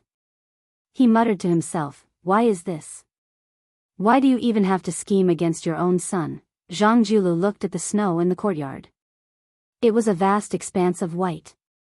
No one had swept it away for half a day. Perhaps it was knee-deep. He softly said, the so-called spring of Yonghui, all the officials in the imperial court are well aware. In the future, those who stand side by side will mostly come from humble families. Zhang Jiulu put down the book and stood up. He carried the small stove with both hands and muttered to himself, the rule of humble families having no noble children has already been broken. The significance is great. Compared to the past when the great Emperor Qin established the Qin dynasty, the wandering scholars were no longer rootless duckweeds. However, in the past 800 years, everyone has deeply experienced the advantages and disadvantages of the noble families. In that case, in the next 800 years, will those poor scholars who have jumped over the Dragon's Gate today reflect on themselves? How much will they reflect on themselves? Poor scholars suddenly become rich and powerful. In the morning, they become field salaried workers. In the evening, they ascend to the hall of heaven. Do you really think that anyone can control their own hearts in the dyed vat of officialdom? It is precisely these barefooted people who stand at a high position. Once they do evil, they have no bottom line. Zhang Julu smiled and said, "This door was opened by me, Zhang Julu." Then, looking at me, Zhang Julu, the Grand Secretary of the Imperial Court, who has been in power for 20 years, I have lost my reputation because of the corruption of my descendants. Does this count as giving a dose of refreshing medicine to the poor scholars and officials who have ascended to the Imperial Court in the future? Chapter 1287. Zhang Bianguan slowly raised his head. With tears streaming down his face, he said in a trembling voice, "Father, you are always so high and far-sighted, saying the loudest words under the heavens, doing the boldest things under the heavens. But have you forgotten to turn around and look down at us, your children?" Zhang Julu did not turn his head to look at his youngest son. He sneered and said, "What, are you afraid?" That's right, who in this world is not afraid of death? Even those upright officials who frequently ask their families to prepare coffins and then generously go to their deaths are also afraid of death. For some reason, I thought of an interesting matter.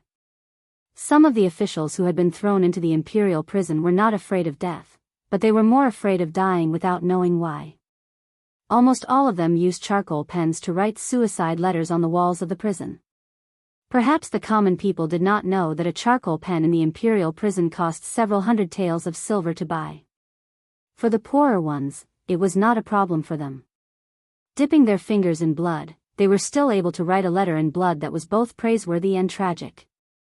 Your eldest brother is inflexible, he cannot do this kind of thing that can accumulate prestige the most. Your second brother is slightly more clever. If he is lucky enough to become an upright and noble official, he would not dare to do it even if he wanted to. As for you, Zhang Bianguan, you probably feel it is beneath your dignity to do it? Zhang Bianguan stood up and snatched the small stove from Zhang Julu's hands. He fiercely smashed it into the snowy ground below the steps. The raging charcoal fire that rolled out of the stove quickly dissipated. Zhang Julu did not care about this son's disobedient behavior. Not to mention licking his children's affection, he even wanted to personally serve his son's 3 bowls of death rice. Even if his son wanted to beat him, the Grand Secretary, a few times, it did not seem to be a big deal. Zhang Julu slowly turned his head. Looking at his ashen-faced youngest son, he asked, "Do you really think your eldest brother and second brother do not know the situation of the imperial court at all? Do you really think they do not know the fate of the entire Zhang family? Only you, Zhang Bianguan, can be smart all your life, but they can't be smart for once?" Zhang Julu retracted his gaze and sneered, "Then you are too self-righteous. Among my sons, you, Zhang Bianguan, are the most thoughtful. But your 2 brothers are pedantic, but how can they be stupid?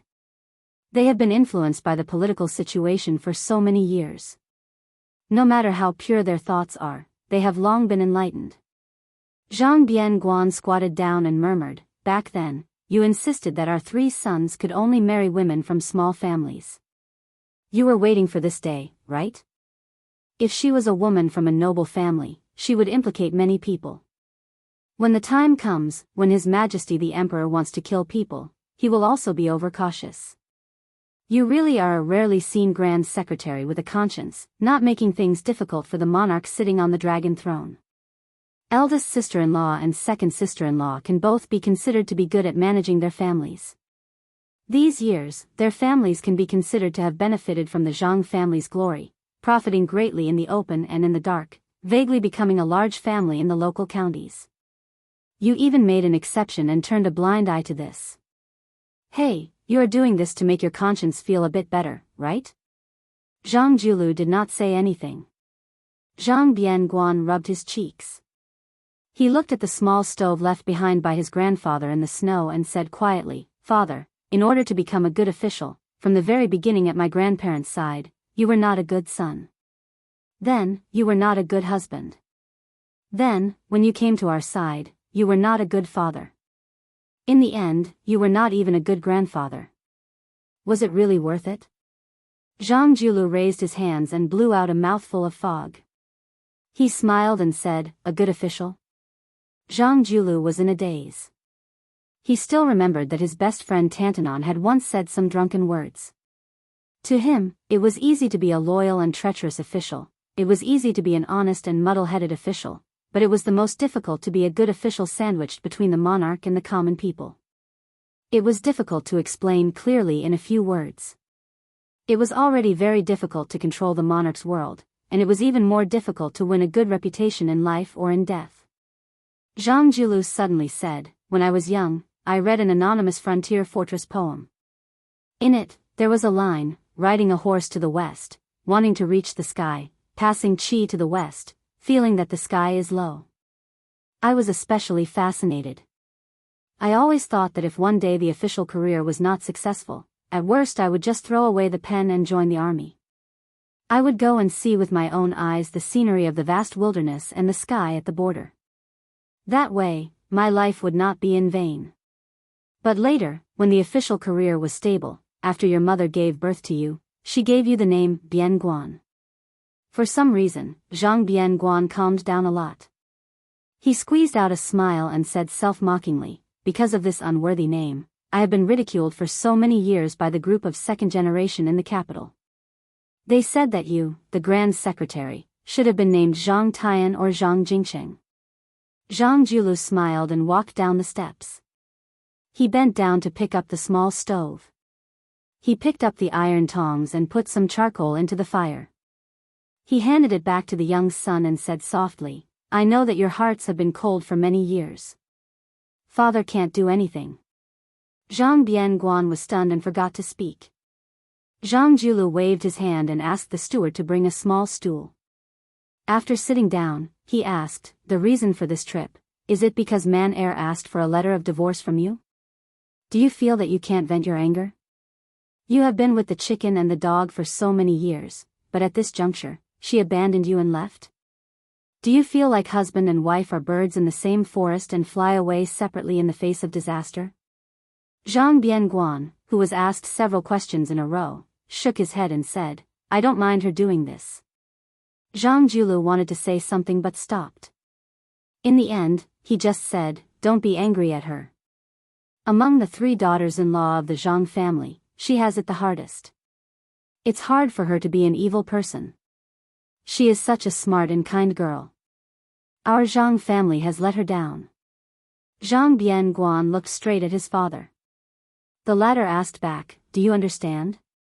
Zhang Bianguan suddenly remembered something and suddenly choked with sobs. When a woman is ruthless, she is the most ruthless. When a woman is infatuated, she is the most deeply moved. Zhang Bianguan seemed to have untied the knot in his heart and nodded vigorously. Chapter 1288. Zhang Julu smiled and asked, "That Tantanon always said that even if one has eternal fame, it is not as good as a cup of wine when one was alive. In the past, I did not believe it. Why don't the 2 of us drink a few cups today?" Naturally, Zhang Bianguan would not refuse. Thus, the most powerful official in Jingdo and the most useless playboy of Great Peace City, this pair of strange father and son, separated by a stove, sat across from each other on a small stool and slowly drank wine. The wine jug was placed on the edge of the stove. Zhang Bianguan said, "Father, in reality, no one is angry at you." Zhang Julu drank a mouthful of wine and did not speak. Cup after cup, the father and son drank like this. The steward tiptoed over to deliver a second jug of wine. Along the way, he brought a thick fur coat for the Grand Secretary. In the end, Zhang Bianguan staggered away in a drunken stupor. Zhang Julu saw him to the gate of the mansion and gave the fur coat to his son to wear. Zhang Julu stood on the steps and reached out to catch some snowflakes in his hand. There was nothing one could do about the affairs of the world. When one could say it, one did not want to say it. When one wanted to say it, one could not say it. Perhaps half a year ago, no one would have believed that the West Chu Navy would be able to fight the Guangling Navy downstream like a lion hunting a rabbit. Like an arrow on a bowstring, they were only waiting to go down the river and head straight for the spring snow building. Even in the darkness, just by the light of the lanterns, those towering ships exuded a savage aura of war. Presumably, every old remnant of West Chu who saw this scene would find it hard to restrain their joy and sorrow. For 20 years, the world had only heard that the Biyao cavalry was the best in the world. Did anyone remember the majestic sight of the Dechu navy of the past? In the last few months, there had been an endless stream of old remnant people walking or riding carriages to the riverbank to look at this scene from afar. They either knelt or clasped their hands, all of them weeping and then laughing madly as they returned home to tell their old friends. Qiao Chongqing personally commanded the navy. The Divine Phoenix was named after the capital city of Dechu. A middle-aged Confucian scholar in green, who had been holding a lantern and admiring a painting, raised his head and gently extinguished the lantern. Walking out of the cabin on the top floor, he gazed toward the right bank of the Guangling River. He saw a group of cavalry dressed differently from the navy suddenly appear. Afterward, the leading knight and a few retainers leisurely crossed the river on a small boat. At the bow of the small boat stood a person. His figure was tall and slender. As the boat approached, the knight's face became clearer under the light. He was determined, conceited, and full of heroic spirit. He lacked the gentleness of a gentleman. However, this young man really couldn't ask for more. It would be strange if he was just a kind and gentle scholar who could trample the territory that Zhao Yi had painstakingly built for more than 10 years in 3 months. One of the deputy commanders of the Dechu Navy, Song Yuanheng, stood beside the Confucian scholar in green. After seeing the uninvited guest, he did not hide his displeasure at all. Not only him, but the Navy generals who had walked out of the cabins on the lower levels of the Divine Phoenix ship also did not have a good impression of this young man. It was not a bad thing for a young man to show off his ability, but to be so arrogant that he did not consider the rules as rules was rather annoying. Similarly, as the son of one of Dechu's most powerful families, Pei Sui, who had made great contributions earlier, was very humble. Ko Jianghu, if it weren't for this person in charge of the navy helping him smooth things over, he would have long rolled up his things and scrammed back to Shangyin Academy to read his books on the art of war. Earlier, he had repeatedly disrupted the plan and acted on his own initiative to move troops and generals. Not to mention that, he had come to visit the navy tonight, and he didn't even give a greeting? Did he really think that the great Dechu couldn't accomplish great things without one Ko Jianghu? The scene that followed made the navy commanders on the ship even angrier. Ko Jianghu did not board the ship to greet the commander of Dechu's 3 armies, Qiao Chongqing. Instead, he stood at the bow of the small boat with his hand on his sword. He raised his head to look at the green-robed man. After directly calling his name, he asked in a low voice, "Qiao Chongqing, why won't you allow me to take down the 6,000 soldiers that Song Li dropped into my pocket?" The white-haired Qiao Chongqing did not make a sound and met the young man's gaze. The tall Ko Jianghu had no awareness that he was talking to Dechu's second stabilizing needle after Yi Baikue. His tone was angry and dissatisfied, almost questioning. The opportunity is fleeting. Song Li is not an idiot who doesn't understand military matters. Wait until he has a firm foothold on the Eastern Front and straightens out the internal conflict in the Spring Snow building before I want to do it in one go. Ko Jianghu, you are already General Ko. As for the imperial edict to remove you from your position, you will receive it a few days later. However, it is all the same whether it is early or late. Qiao Chongqing. I, Ko Jianghu, originally thought that Dechu still had 2.5 people who knew how to use troops and enough to conquer the world. Since there is only half left tonight, then there is no hope of reviving the country. It doesn't matter if I am an official or not. I want to open my eyes and see if that half can help you take down the Spring Snow building. Ko Jianghu angrily threw his sword into the Guangling River. The small boat turned around and left. Song Yuanheng quietly asked, "Minister, has this kid lost his mind?" Qiao Chongqing smiled slightly. He has not gone mad. Ko Jianghu is very clear-headed. His view of the Eastern Front is correct. This, however, what Ko Jianghu does not know is that he has been blinded by a single leaf. "Minister, why do you say this?" "The main general of the Eastern Front that I, Qiao Chongqing, want should not only focus on the Spring Snow building and Zhao Yi. If he stops here, then Xie Shibian will be able to achieve his so-called half a person." The blue-clothed official lowered his head and looked at the Guangling River flowing east. He was in a daze. Ko Jianghu should be able to see further. He should be looking at the Great Peace City. Chapter 1289. In the prince's mansion in Xiangfan City. The young king of Jing'an, Zhao Sun, was summoned to Guangling to quell the rebellion. So far, he had not made any contributions. The large Qingzhou was handed over to a blind man who was also young. It was peaceful. He did not make any outstanding achievements, but he did not degenerate to the point where he had to use self-deprecating methods to win the trust of the new king of Jing'an. It could be said to be a model example of a ruler and his minister being compatible. It was somewhat similar to the partnership between the king of Yan and Nalan Yisi. After nightfall, the stars twinkled. Lu Xuan stood under the eaves and raised his head to look at the resplendent starry sky. Next to him was the maidservant that Prince Jing'an's estate had placed at his side. He never thought that after spending so much time together, they would end up in the same boat. But this might not necessarily be the young Prince Jing'an's original scheme. Teacher, you asked the prince to only lose and not win. When the time comes and the Zhao family loses face, the emperor will most likely blame you, right? Of course he will, and it will be a heavy punishment. Then why did the prince agree? When the old and the new take over, the new emperor will bring in new officials. The close and distant relationships of the past will be overturned. Often, it is not about contributions, only loyalty. It is about enough to use a few thousand lives in Qingzhou to show loyalty. When the old emperor deliberately suppresses someone, it is to pave the way for the new emperor to use. Otherwise, who will remember the good of the new emperor? Most of the wise emperors who retired from the stage in history liked to do things in such an obscure way because they were worried that the new emperor would have no one to use. Also, chaos is inevitable. After His Royal Highness loses this time, other than expressing his stance with the Emperor and the Crown Prince, he can also take the opportunity to remove himself from the chaotic world and observe the changes quietly. Teacher, do you count as a scholar who knows everything in the world without going out?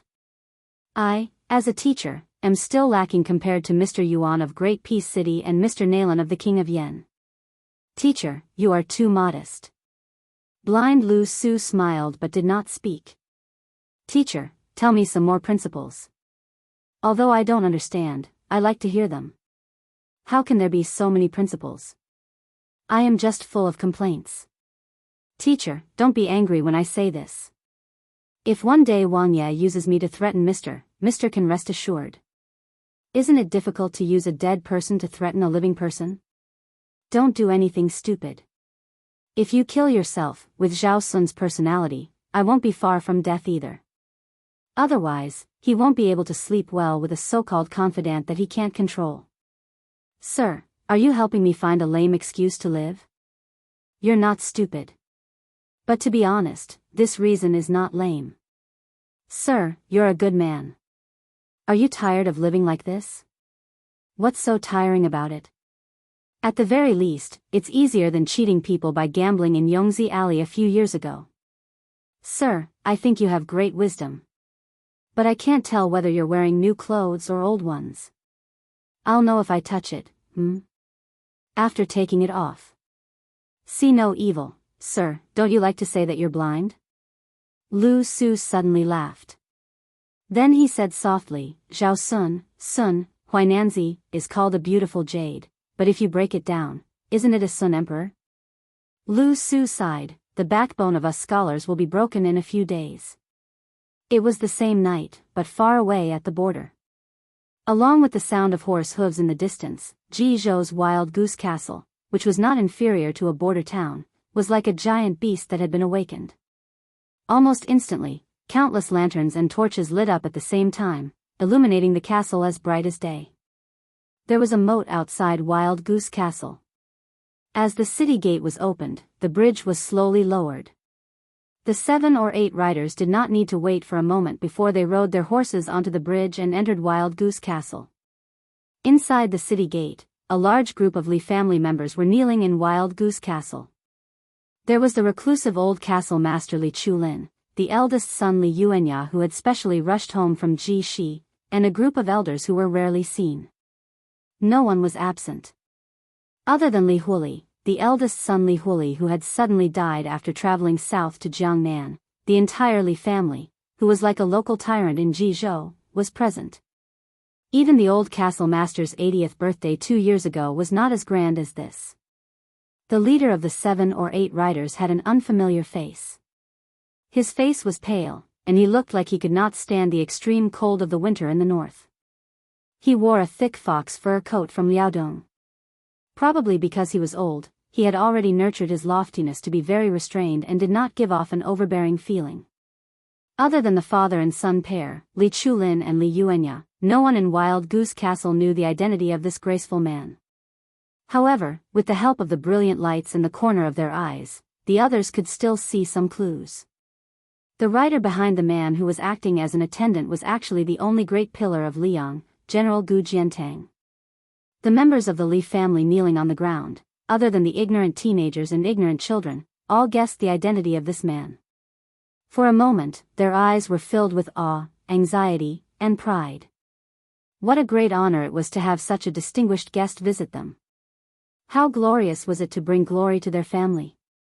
Perhaps because Gu Jiantang had reminded them before, Li Chulin and Li Yuanya only knelt to welcome him and did not greet him superfluously. The man dismounted from his horse and smiled warmly. The north is cold, and the land is cold. Besides, the records of rights of the king states that 80 strokes of the rod should be used in court. Old castle master, please rise. Everyone else, don't kneel. The 6 riders behind him dismounted at the same time.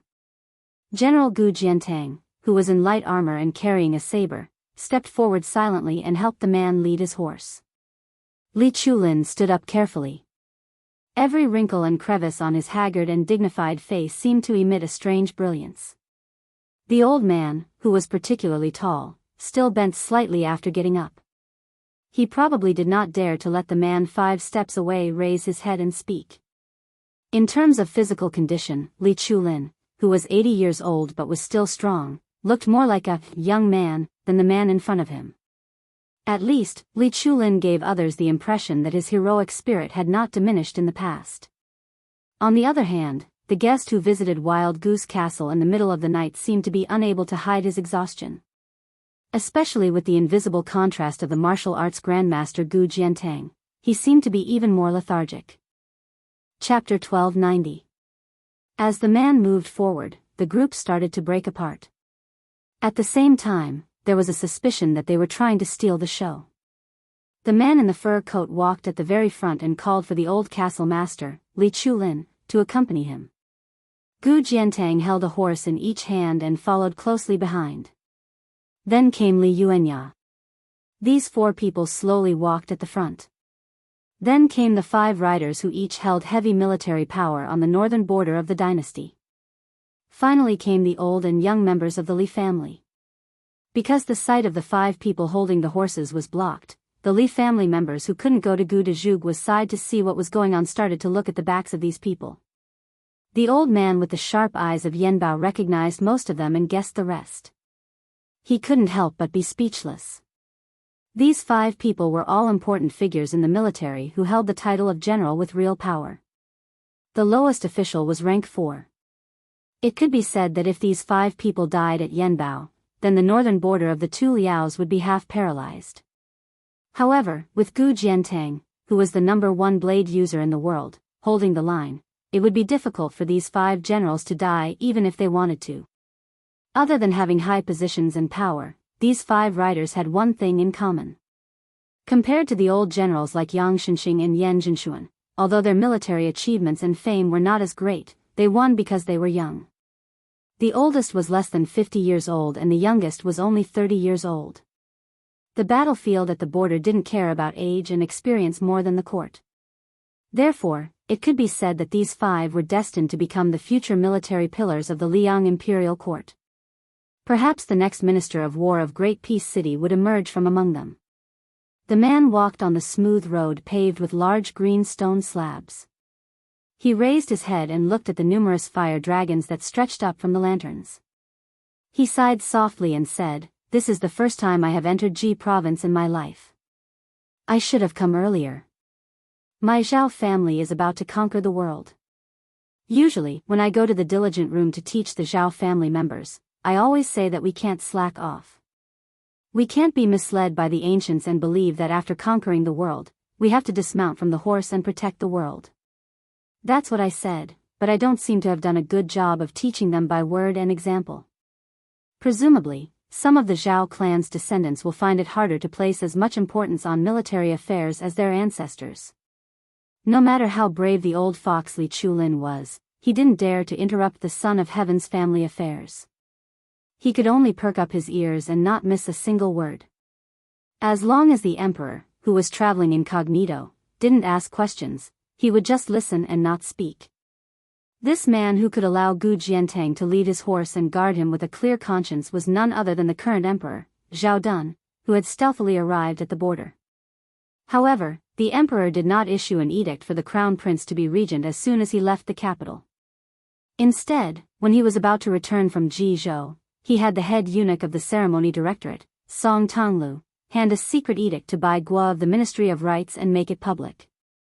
The edict was ambiguous, and it was enough for the purple-cloaked officials in the officialdom to chew on.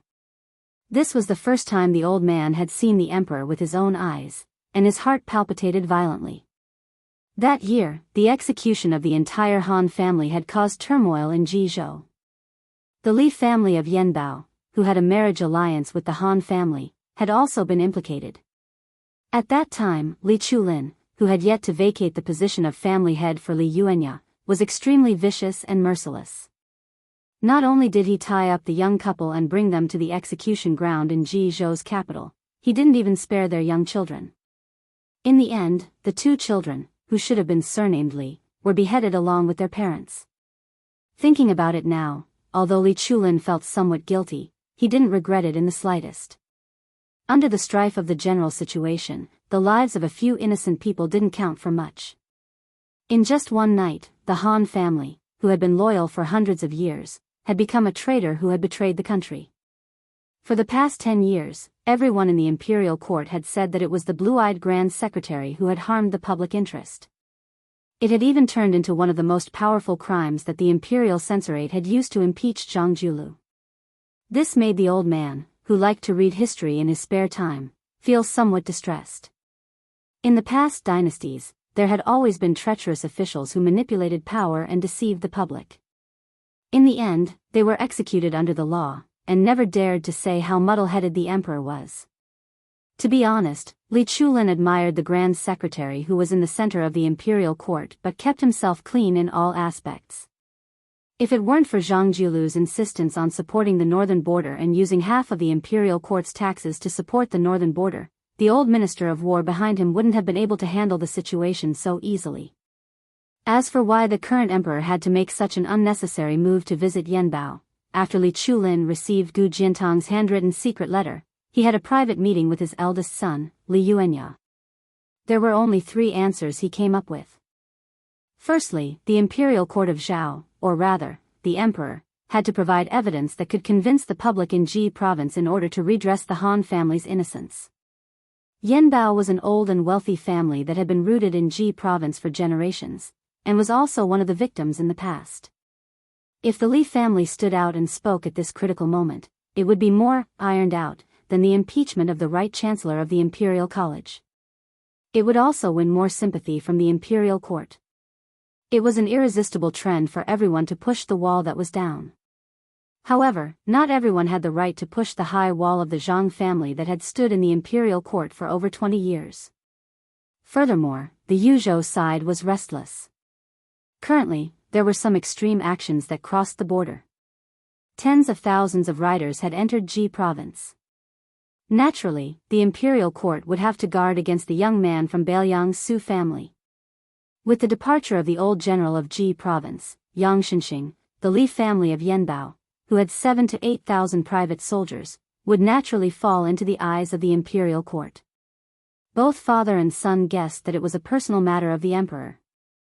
After the previous 2 times where he personally led the troops and returned with no results, the current emperor had never patrolled the borders. He had not even gone to the prosperous Jiangnan. The people mistakenly thought that the current emperor only cared about internal affairs and did not care about military exploits on the borders. This was definitely the view of a country bumpkin. Li Chulin had always believed that the current emperor had an extremely strong desire to conquer Beimang, because this was the only feat that could prove that he could stand shoulder to shoulder with the late emperor. Emperor Zhao Dun gradually ascended along the green stone path. Yanbao's path also had the reputation of being the path of blue clouds. All the officials of Ji province would take this path in hopes of good luck. However, to the person sitting on the dragon chair, the meteoric rise that the officials dreamed of was not even worth mentioning. Li Chulin was shocked. It was said that the emperor did not forget to train his body in addition to working hard. The people of Ji province all thought that this man, who was only 50 years old, could continue to sit on that chair and look south for another 10 to 20 years. How could his physical strength be so weak? He actually had to pant after every 100 steps. Could it be that the prosperous Liyang was about to change? It had to be known that Liyang could not be considered peaceful.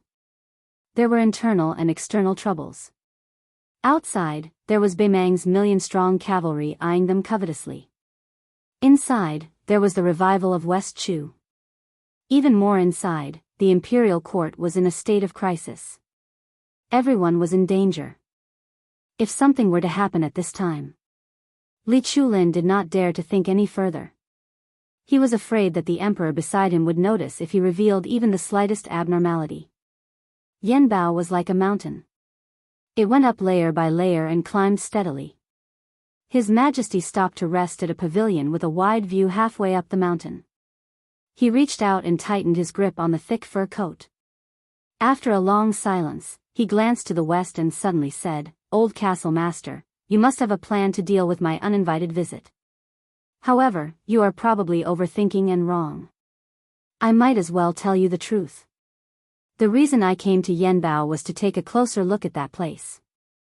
The old fort master of Yanbao Castle seemed to be shocked. He subconsciously straightened his back and then quickly bent down heavily. The old man, who was used to the ups and downs of life, trembled in fear and did not dare to speak. The emperor waved his hand. Gu Jiantang walked forward a few steps. Li Chulin tactfully retreated and waited at the bottom of the steps. The emperor coughed a few times. His tone was somewhat difficult. "Jiantang, I have changed my mind. Follow me back to the capital tomorrow. When the time comes, you will send him off. Since I do not dare to see him, and none of the civil officials in the imperial court are worthy, I have thought about it. Only you, a general with the title of Pillar of the State, are worthy. I actually know a little about the thoughts he has buried deep in his heart." Gu Jiantang said calmly, "Does your Majesty have any words to pass on?" The emperor hesitated and said self-deprecatingly, "Just tell him that the Dun, in Zhao Dun's name, is worthy of the world. Only he, Zhang Julu, is ashamed." Chapter 1291. The arrival of the Emperor Zhao Dun and the Crown Prince Zhao Zhuan took advantage of the situation to govern the country. The Liyang court did not become turbulent because of this. On the contrary, under the direction of the Crown Prince Zhao Zhuan, as well as the strong support of the Crown Prince Yin Mao Chun and the other Eternal Hui Spring officials, the court even showed signs of greater vitality than before. Zhao Zhuan showed the same diligence as the current emperor. He never missed court meetings, sat through the night, and frequently summoned his officials. The Crown Prince did not disappoint and showed the presence of a wise ruler. Imperceptibly, the heavy haze that covered Great Peace City at the end of the first year of auspicious talisman faded slightly. Under Zhao Zhuan's management, a series of dazzling and far-reaching changes in power unfolded in the center of the dynasty. Qi Yanglong, as everyone expected, became the head of the secretariat, which had always been empty, and became an extremely rare prime minister in Li Yang's history. Together with Zhang Julu, the leader of the secretariat, he was called the Grand Secretary by the people of the capital. Wang Xiongui, who had always been a tiring official in the capital and had been promoted to Minister of Revenue, was sent out to become the Guangling Taoist administrator.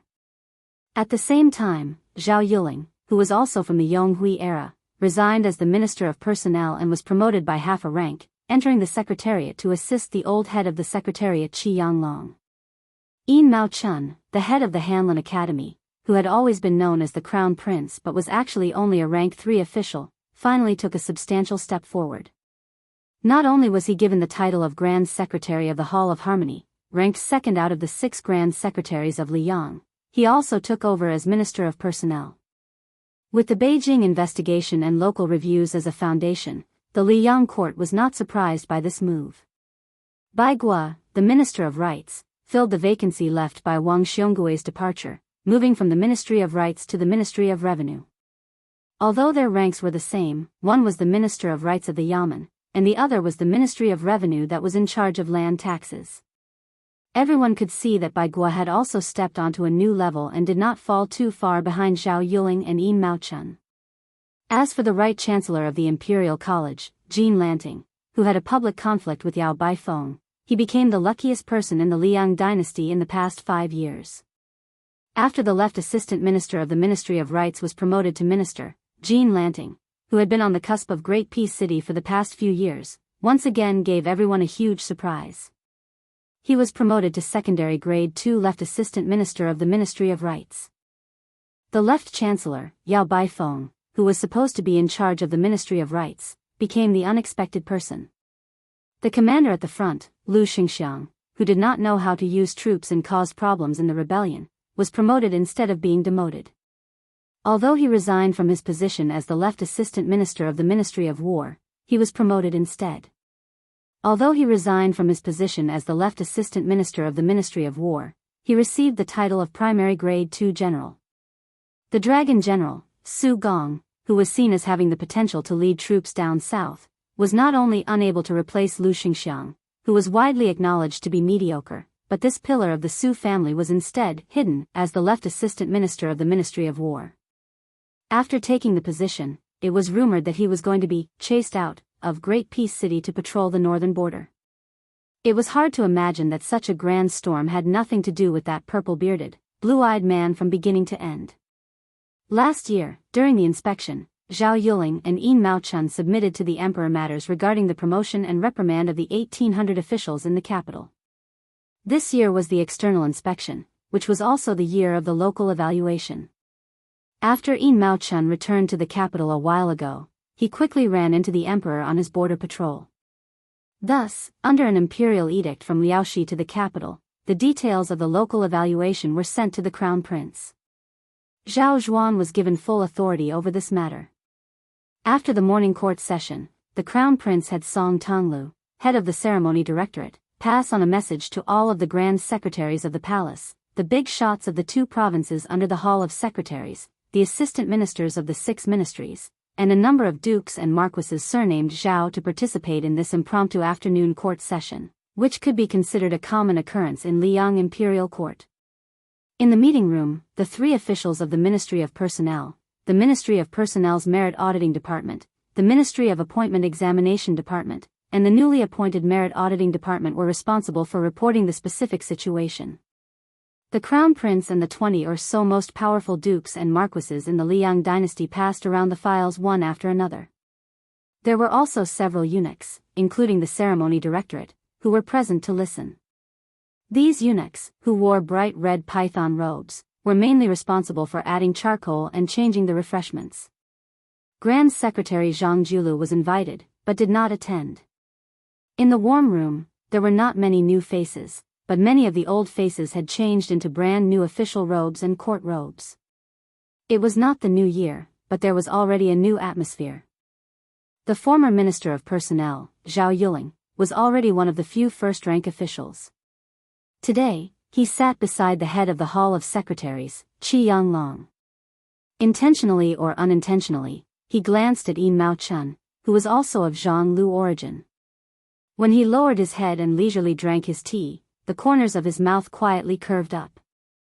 A certain someone had been called the Prime Minister for more than 10 years. Today, he was only the Minister of Personnel of the External Court, nothing more than eating the leftovers from his own leftovers. The dust had more or less settled, but didn't he still not lose the title of Prime Minister? When would he be able to take on the role of Prime Minister, in reality? In the spring of Eternal Hui, it was publicly acknowledged that Bai Guo was the most talented, but Yin Maochun was the most suitable.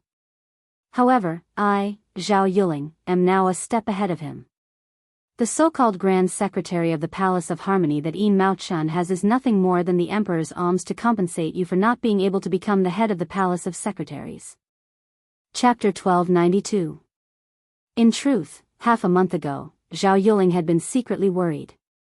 He was not afraid that Yin Mao-chun, who had been dormant for many years, would amaze the world with a single brilliant feat. What he was afraid of was that Yin Mao-chun would continue to be suppressed in the Hanlin Academy.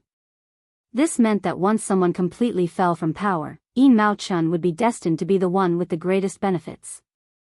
Now that the court had given him the Minister of Appointments and the Grand Secretary, Zhao Yuling, who was familiar with the thoughts of the Emperor, could be at ease.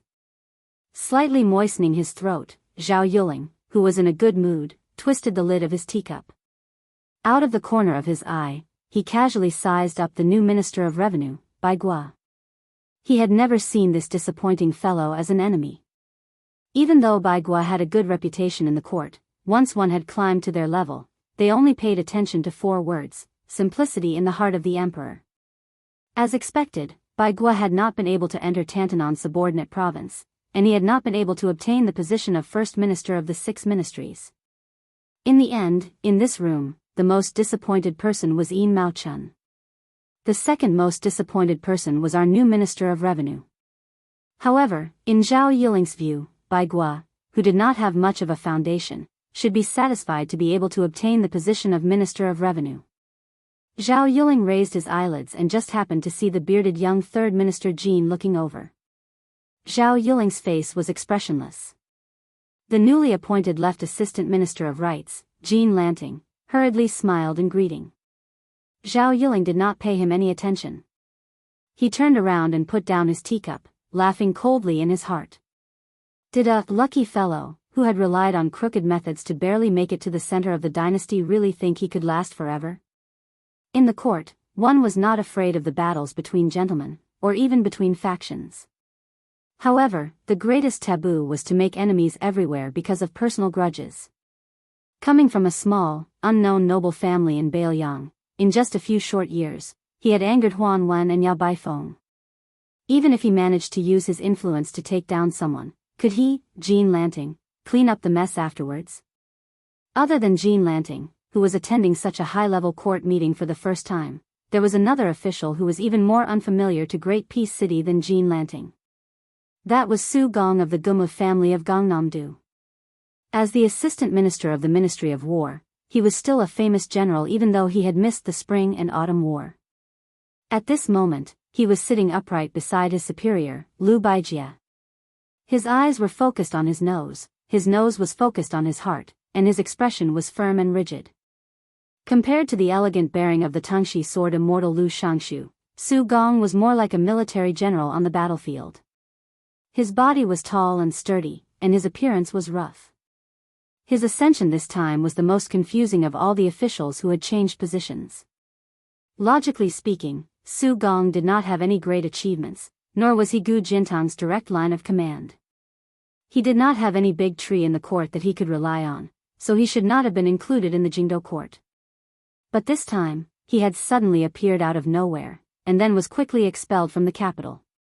This made Su Gong seem even more like a joke. The court meeting only came to an end at dusk. The Minister of Works and the Assistant Minister of the Ministry of Justice, both in their 60s, could not hide their fatigue. Crown Prince Zhao Zhuan ordered the ceremony directorate to have the imperial kitchen send over some food. During this time, all the officials could find time to rest or walk out of their rooms to get some air. Huan Wen was an important official with sufficient experience, reputation, and achievements.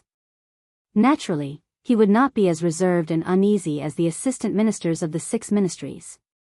He was the first to leave the room. Crown Prince Zhao Zhuan quickly rose and walked out quickly. He called out to Tantanan with a smile, and then they walked out together. This scene, in the eyes of those who paid attention, could not help but cause their imaginations to run wild. Jean Lanting sat in his seat without moving. He also did not take the initiative to exchange pleasantries with any of the seniors in the room. He seemed particularly lonely. In the corridor outside the room, Huan Wen smiled and asked, "What matter does your highness have?" There was no one around. The crown prince blinked and secretly made a gesture of raising his cup to drink. Huan Wen was not polite. He chuckled and said, "That would be great." The two of them walked to a distant side room. Behind them was the head eunuch of the ceremony directorate, Song Tonglu. The crown prince hesitated and then said, "The position of the right chancellor of the Imperial College is temporarily vacant. Master Yao has not recommended anyone for the position. Does Tantanon have any suggestions?" Huan Wen was stunned. Crown Prince Zhao Zhuan smiled and did not speak. Huan Wen also smiled and did not hesitate. He said straightforwardly, "There is no candidate for the right chancellor of the Imperial College. The province under my tutelage is lacking a satisfactory assistant official. Coincidentally, I can take this opportunity to ask for someone from your highness." Zhao Zhuan furrowed his brows and asked quietly, "Could it be?" Although the crown prince did not say a name, Tantanon had already nodded. Both sides were well aware. It was Qin Xiaobao, Chen Wang of the Diligent Department. He was born a poor scholar and had achieved Jinshi. He did not make it into the top 3, but he was barely qualified to enter the Hanlin Academy and become a noble servant. He then served as the personal attendant of the Son of Heaven. Later, he was briefly a lecturer in the Eastern Palace and a doctor in the Meritorious Service Department. Noble was noble, but his official position was not high. Junior Guardian could only be considered a title bestowed by the Son of Heaven. But if Qin Wang could go to the Minxia province and become Huan Wen's right-hand man, then it would not make sense if he did not have a high third-rank official.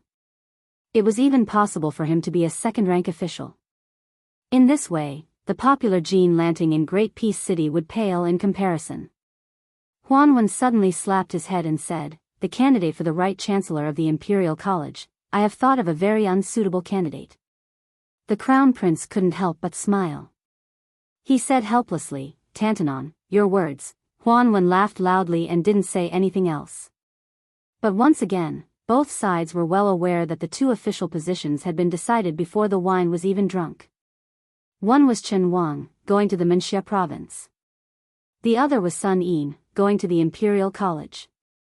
They both seemed to come from Beiyang. Chapter 1293.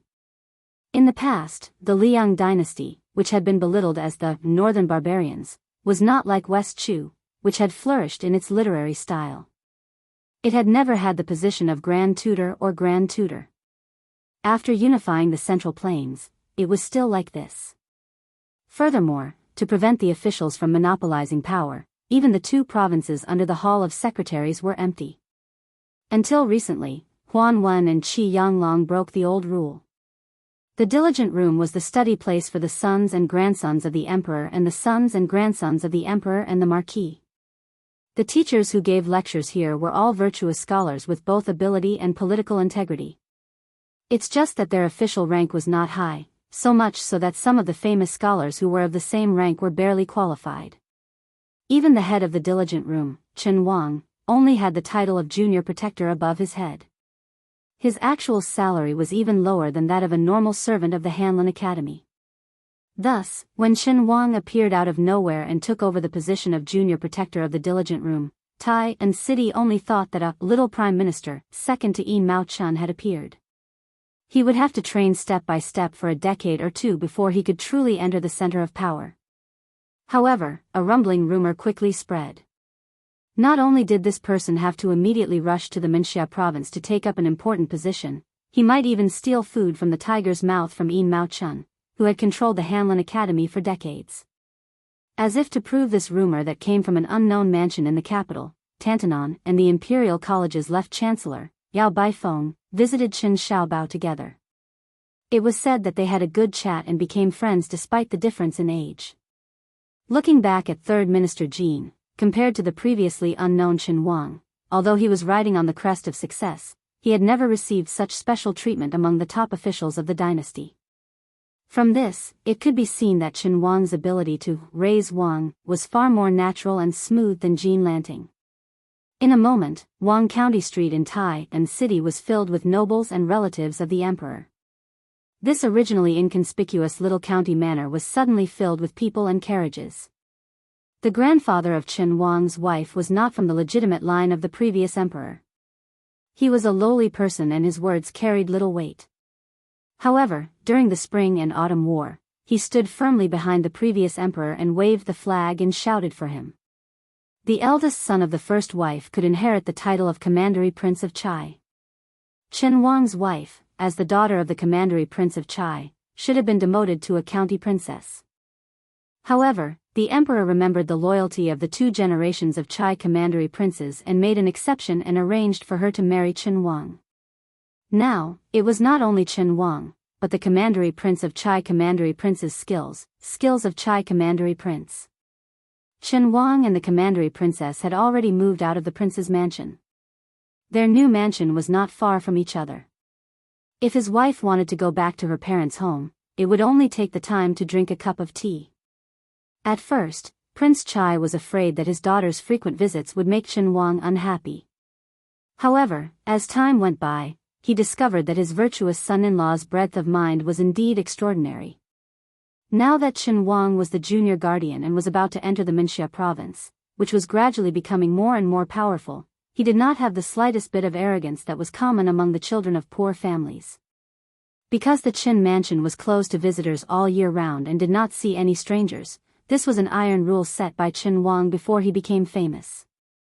Many opportunists who wanted to warm up the stove had to take a step back and go to the junior guardian's father-in-law's mansion with gifts. This made Commandery Prince Chai, who had the nickname of Cold Bench Commandery Prince, feel proud. The Commandery Prince Chai, who was slightly older, would visit his neighbors on the street with his hands behind his back. The grievances of the first half of his life were probably swept away. Great Peace City welcomed its second snowfall. Before the old snow had completely melted, new snow was piled up. The more tired and lazy families didn't even bother to sweep the snow. The elders who were familiar with the solar terms muttered that before the year was over, there might have been a snowy scene to enjoy. It was just that the winter cold was bone-chilling, making it hard for these old bones with one foot in the grave.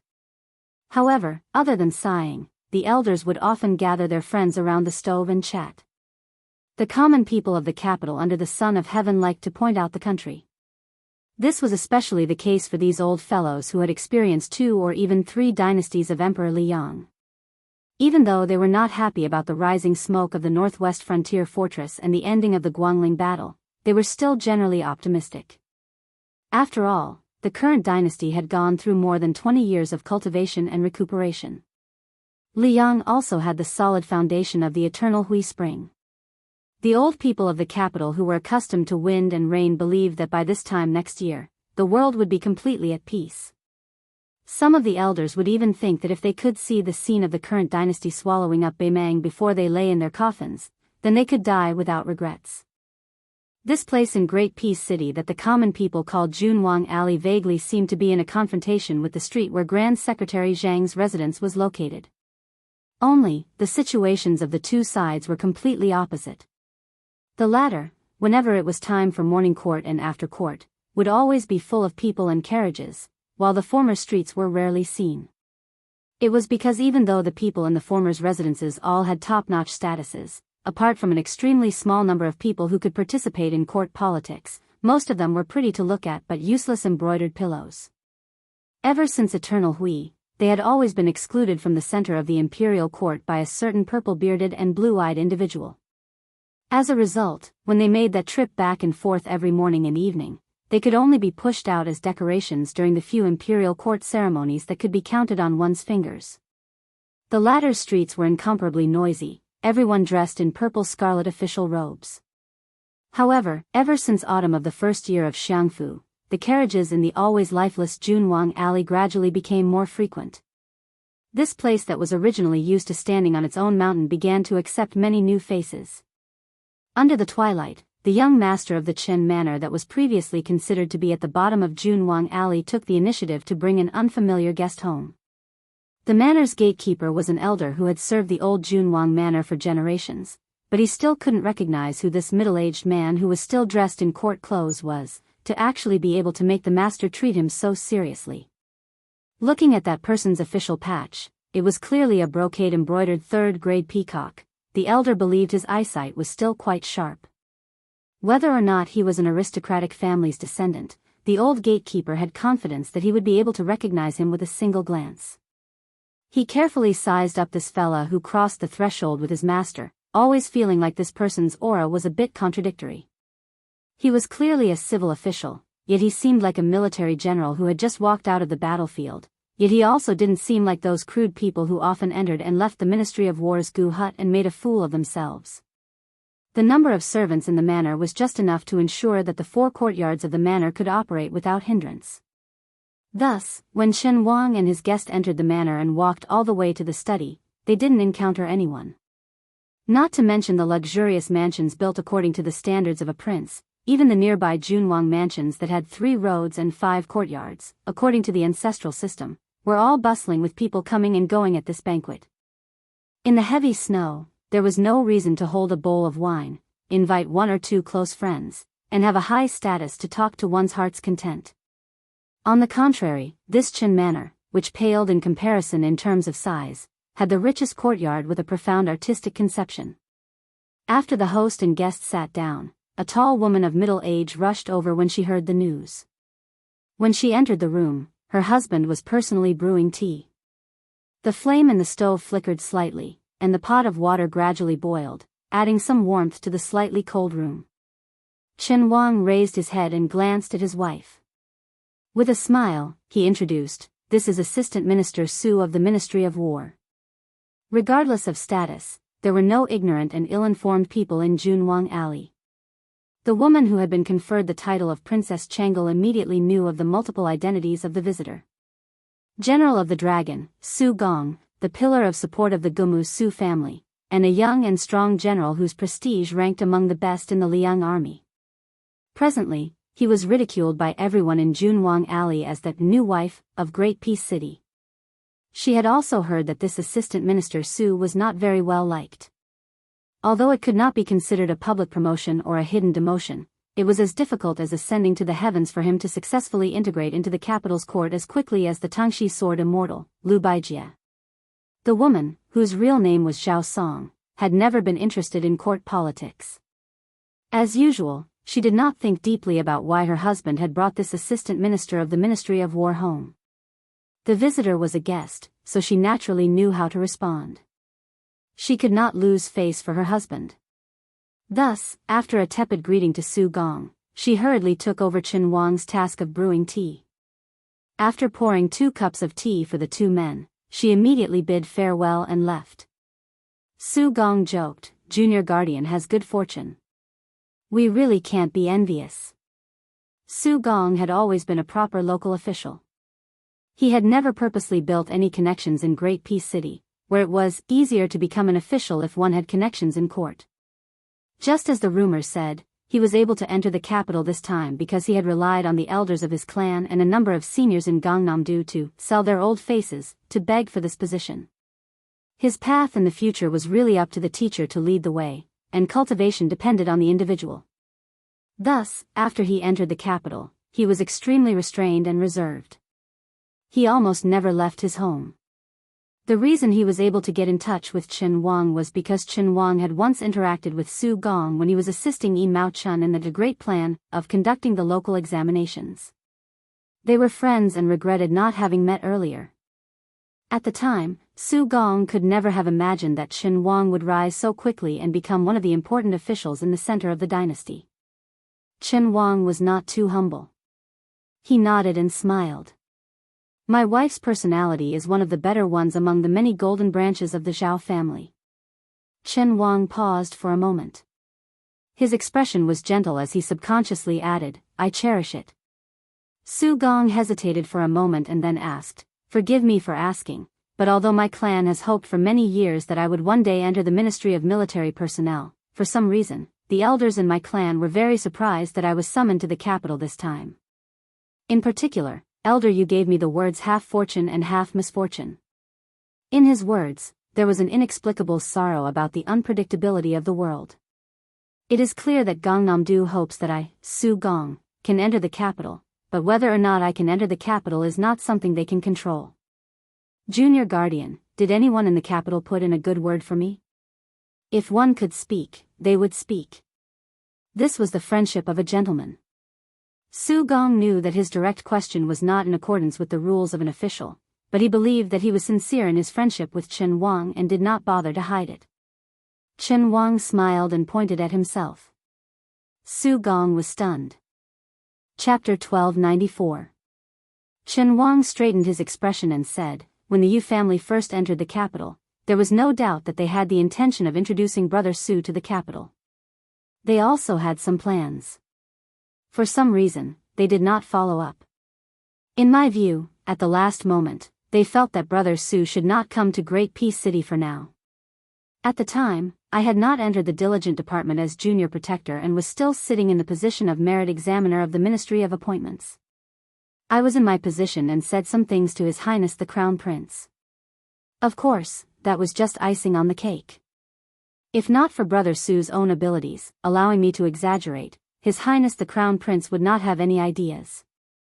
Su Gong didn't know whether to laugh or cry. Chen Wang said honestly, Yu Jiankong of Shang Pillar State has his considerations, and I have my own thoughts. The situation is unstable, and I feel that with Brother Su's talent, if not now, when will you come out? Does Brother Su want to miss the spring and autumn war again after missing it once? Let me ask, how many more 20 years and opportunities do Brother Su have to miss?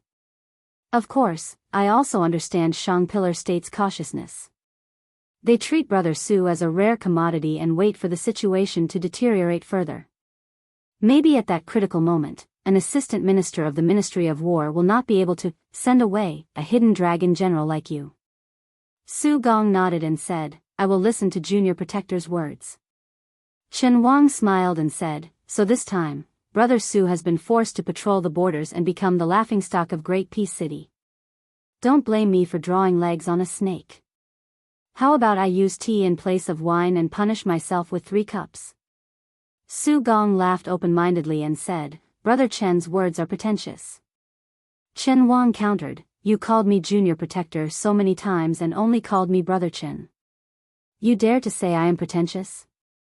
Who is the pretentious one? Su Gong, who was as tall as a mountain, said shamelessly, Junior Protector, please forgive me. Chen Wang drank tea. The woman who stood at the door hesitated for a long time but still did not knock. She had turned back to tell her husband that she was going to her maternal home to take some things home. Seeing the warm smile on this man's face, she felt both heartfelt and indescribable guilt. She was happy that her husband was a perfect match that no picky woman could find fault with. She was happy that he finally had a friend whom he could bear heart to drink tea and chat with. As for Princess Changle, she felt guilty that ever since they had been married, she had never known how to share his burdens. Based on her woman's intuition, she could sense his deeply hidden depression. Perhaps it was because being by the emperor's side for so long was like living with a tiger. Everywhere he went, it was as if he was treading on thin ice. She, as a so-called golden branch and jade leaf, as well as her father's so-called relatives of the imperial family, had always been a restraint to her man, not a help. Chen Wang never drank. Even on the day of their marriage, he did not overdo it. Every day, he would burn the midnight oil and read. He would sleep much later than she did, but he would wake up much earlier than she did. It was as if he always had endless books to read and endless government affairs to deal with. But what was rare was that he never made her feel left out. Although she was not an intelligent woman with exquisite thoughts, she was not stupid. She believed that he truly cared for her and would not flirt outside. Chen Wang's self-respect was unsurpassed in the dozens of manors in Junwang Alley. He cared about her. She loved him very much, but she did not know what to do for him. In the room, the 2 most talented men of the Liang dynasty were drinking weak tea and talking without restraint. She quietly left. Chen Wang asked Su Gong about the trend of the Guangling Road War. Su Gong was deeply worried, and his tone was somewhat heavy. The Ministry of War's earliest estimate was that they would be able to quell the rebellion in half a year. In fact, it was not completely blind optimism. If Yang Shenxing and Yan Zhenshuan had not won a great victory at the time, as long as they had held on, then West Chu's revival would have been tantamount to a slow suicide. However, the two old generals' defeat facilitated the sharpening of West Chu's new blade. This allowed the two young geniuses, Xie Shibian and Ko Jianghu, to have enough leeway to grow from battle to battle. The more they fought, the braver they became. Now that West Chu's wings are growing, it will be very difficult to end the war quickly. In addition, the commander-in-chief, Lu Xingxiang, has always been a figurehead. His true enemies are not only West Chu's rebel army, but also the intrigues of the imperial court and the struggle for power within the army. On the other hand, West Chu's side is united as an impregnable fortress. With one side weakening and one side strengthening, this war will be difficult to fight. Fortunately, the imperial court did not push all the blame onto Lu Xingxiang and did not change the commander-in-chief. Otherwise. Chen Wang nodded and said, His Highness the Crown Prince said that he has already mentally prepared himself for the remnants of West Chu's army to attack the capital. Su Gong turned pale with fright and hurriedly looked around. Chen Wang said calmly, Don't worry. Even if these words reach His Highness, nothing will happen to you and I. His Highness still has this bit of magnanimity. Su Gong's emotions were surging. Chen Xiaobao's simple words had revealed too many secrets. On the surface, it was praising Crown Prince Zhao Zhuan for his magnanimity and his negative attitude towards the West Chu war. The deeper meaning was that Chen Wang was sending him a hidden message. His Highness the Crown Prince was a magnanimous heir and worthy of Su Gong's allegiance. If he dug deeper, Su Gong felt a chill run down his spine. The Crown Prince was only supervising the country at a sensitive time. The Emperor was still alive. Was it not too early to persuade or remind an assistant minister of the Ministry of War to take a clear stand? Could it be that there was some kind of mystery behind this? It had to be said that in these years, there had never been any shocking secret information from Great Peace City that the Emperor was unwell. Could it be? Just as Su Gong's mind was in a fierce struggle, Chen Wang seemed to have just said a few casual words and quickly jumped to the next question. Then how long can Biyao defend? If the northwest gate cannot be defended, how will it be defended next? Su Gong was experienced and ruthless. Chen Wang, who was sitting silently across from him, did not move. His expression did not change at all. He naturally had a plan for this kind of matter. He immediately replied, Under normal circumstances, the Biyao frontier army can defend for 2 years, but this is based on the premise that neither side makes any major mistakes or plots. In reality, when two armies are facing each other, you can never guess whether the opponent's next move will be stunning or muddle-headed. There are many classic battles in history that were created by a strange combination of factors. Some made the best of the mistakes, and some made the best of the mistakes.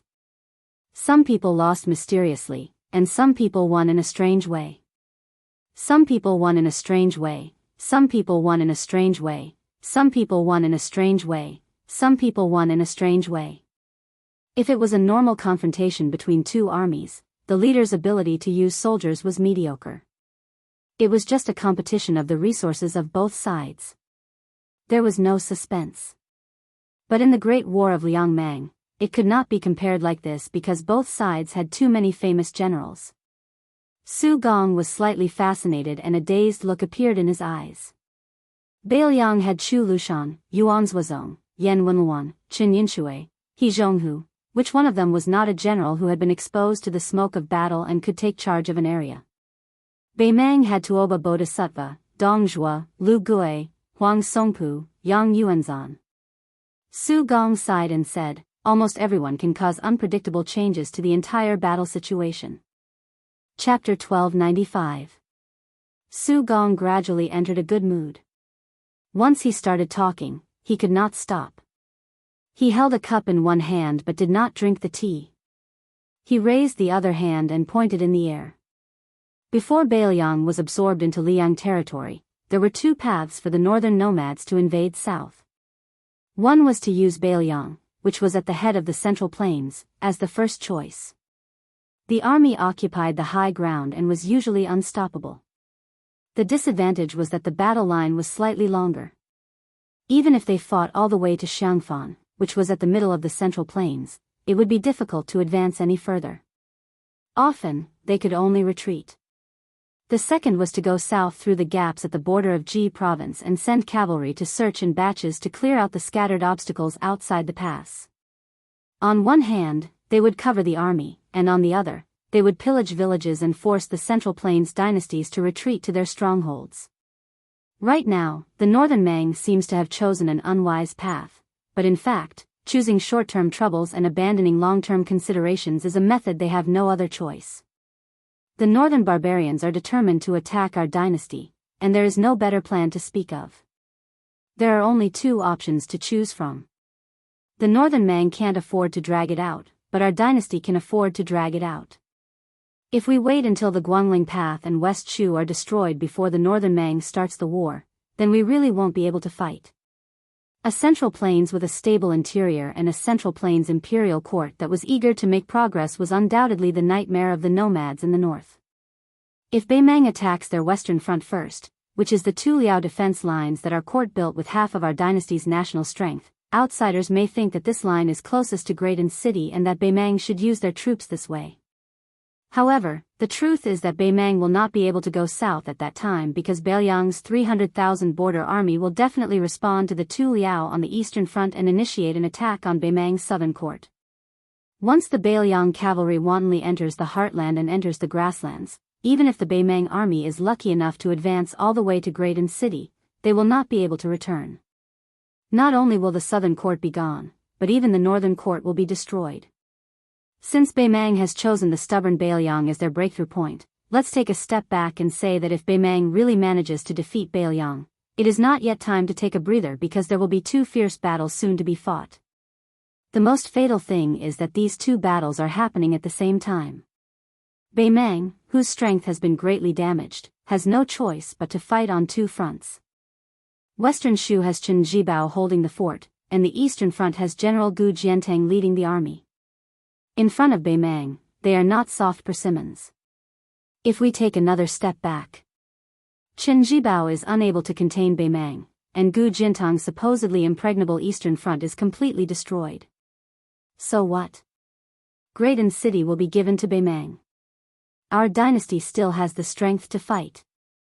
At this point, Su Gong's hands suddenly pulled from north to south. We can retreat to the south of Guangling River in one go. Don't forget that we still have Zhao Bing's battle-hardened army. With Zhao Bing's army as the core fighting force, His Majesty can easily gather an army of 500,000. It is not a difficult matter. Su Gong suddenly laughed self-deprecatingly. Speaking of which, Beimang can really force us to this point. They are quite capable. If they win the world in the end, Su Gong will accept it wholeheartedly. The worst that can happen is that we die in battle. Chen Wang said softly, there is a prerequisite to all of this. Su Gong was silent for a moment and then nodded. The prerequisite is that Beiliang is willing to fight to the death. Chen Wang muttered to himself, I know that person is willing. Su Gong grunted. There is no other way. He is Su Zhao's son. Anyone can retreat, but not him.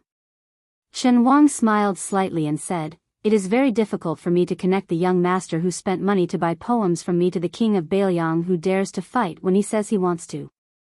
Su Gong didn't know how to respond. Chen Wang muttered, the snowflakes in Beiliang are as large as a banquet. Thinking about it, if Graydon City is already so snowy, my hometown will be even colder. Su Gong felt some admiration for this scholar who was more than a decade younger than him. A young man from Beiliang who entered the capital to take the Jinshi exam and passed. In the capital's officialdom, he had never said a single bad word about Beiliang. He had also never concealed his little relationship with the then heir of Beiliang. Even so, he was still in the emperor's heart and walked step by step to a high position.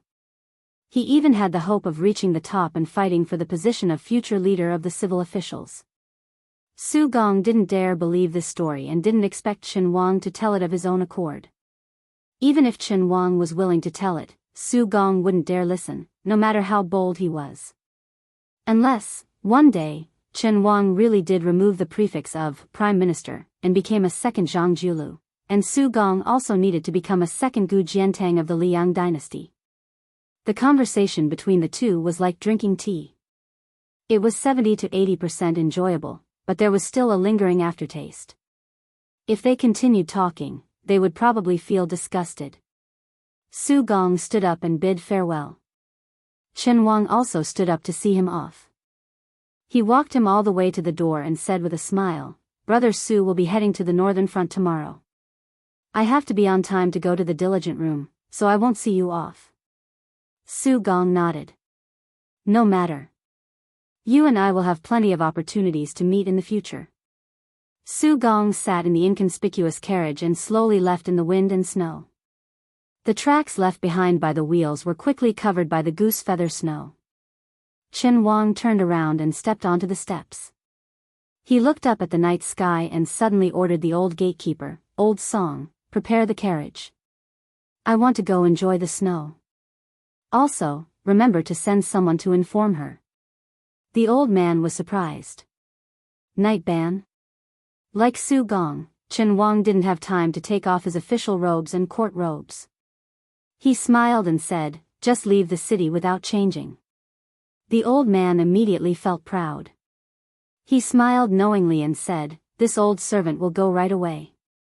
A short while later, a carriage came out of the southern city gates and stopped at a small crossing. Chen Wang walked down from the carriage. For some reason, he was standing at the crossing to the south, but his gaze was looking to the west. Chen Wang took out the small item he always carried with him and sniffed it lightly. When he was young, he had read an old saying, 3 lives of good karma, in this life, one can smell the fragrance of Nanmu. In his hand was a piece of Nanmu worth 10,000 gold. At that time, he was just a poor youth who had studied hard for 10 years and still had an uncertain future. He would often sit at the shady crossing covered in reeds and read. She would often listen to him while she worked on her clothes. He said that after he became famous in the imperial examinations, he would definitely return home in glory. He would definitely bring her some of this Nanmu incense. Also, he would definitely marry her. Then, he traveled thousands of li to this great peace city, the most virtuous city in the world. He successfully jumped the Dragon's Gate in the imperial examinations of thousands of soldiers and horses. But in the end, he married. Lifting the red veil, that beautiful face in the candlelight. Not her. He only sent the 4 words, "Don't think about me, don't wait." After so many years, the person he was most afraid of was not the emperor whose heart was unpredictable, or the crown prince who hid his sharpness, or the omnipresent Xiao Go. He was most afraid that he would talk in his sleep, afraid that he would call out her name. He was even more afraid that the path he had chosen in his hot-bloodedness would implicate the graceful woman far away in Biyao. She had once told him with a red face that if they married in the future, he would not be allowed to do farm labor. Why? Because he was a scholar. Chen Wang gripped the piece of Nanmu tightly. His lips trembled as he closed his eyes. The heavy snow in the middle of winter covered his shoulders. Also, he did not pay attention to the falling snow. Chen Wang. Wang, the name of the full moon. The sun was in the east, the moon in the west, looking at each other from a distance. This worthy young prime minister slowly opened his eyes and said softly, "Have you found a good family? Even if you haven't, don't wait anymore. If you marry, you should find a scholar who knows how to cherish you more than me.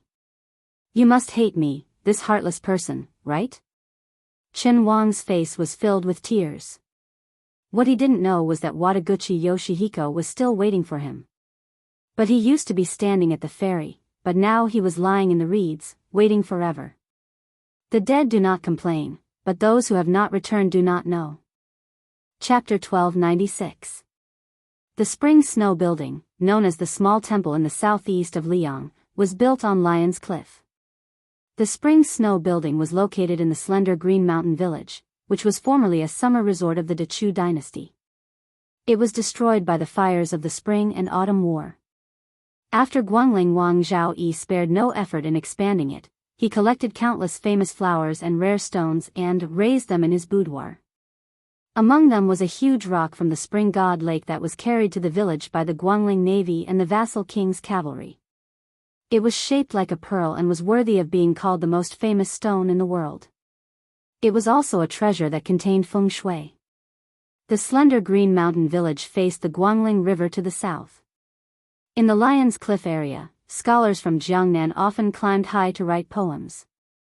After it became the vassal king's exclusive residence of the emperor's younger brother, Zhao Yi, only the Guangling Path had the right to enter the spring snow building to discuss politics. It was a special benefit for a small group of influential people.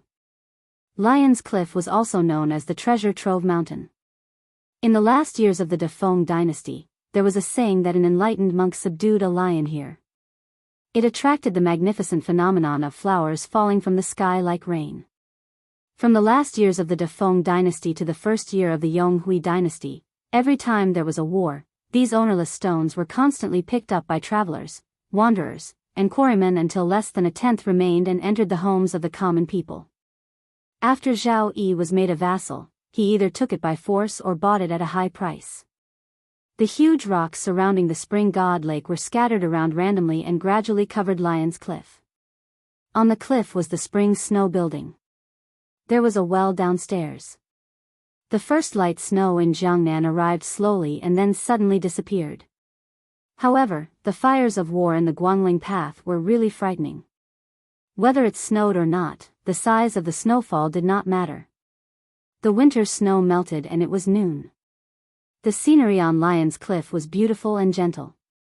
A fat man sat alone at the mouth of the well below the building. This small well had always been dry and it was unknown why it was dug. It had been a mystery since ancient times.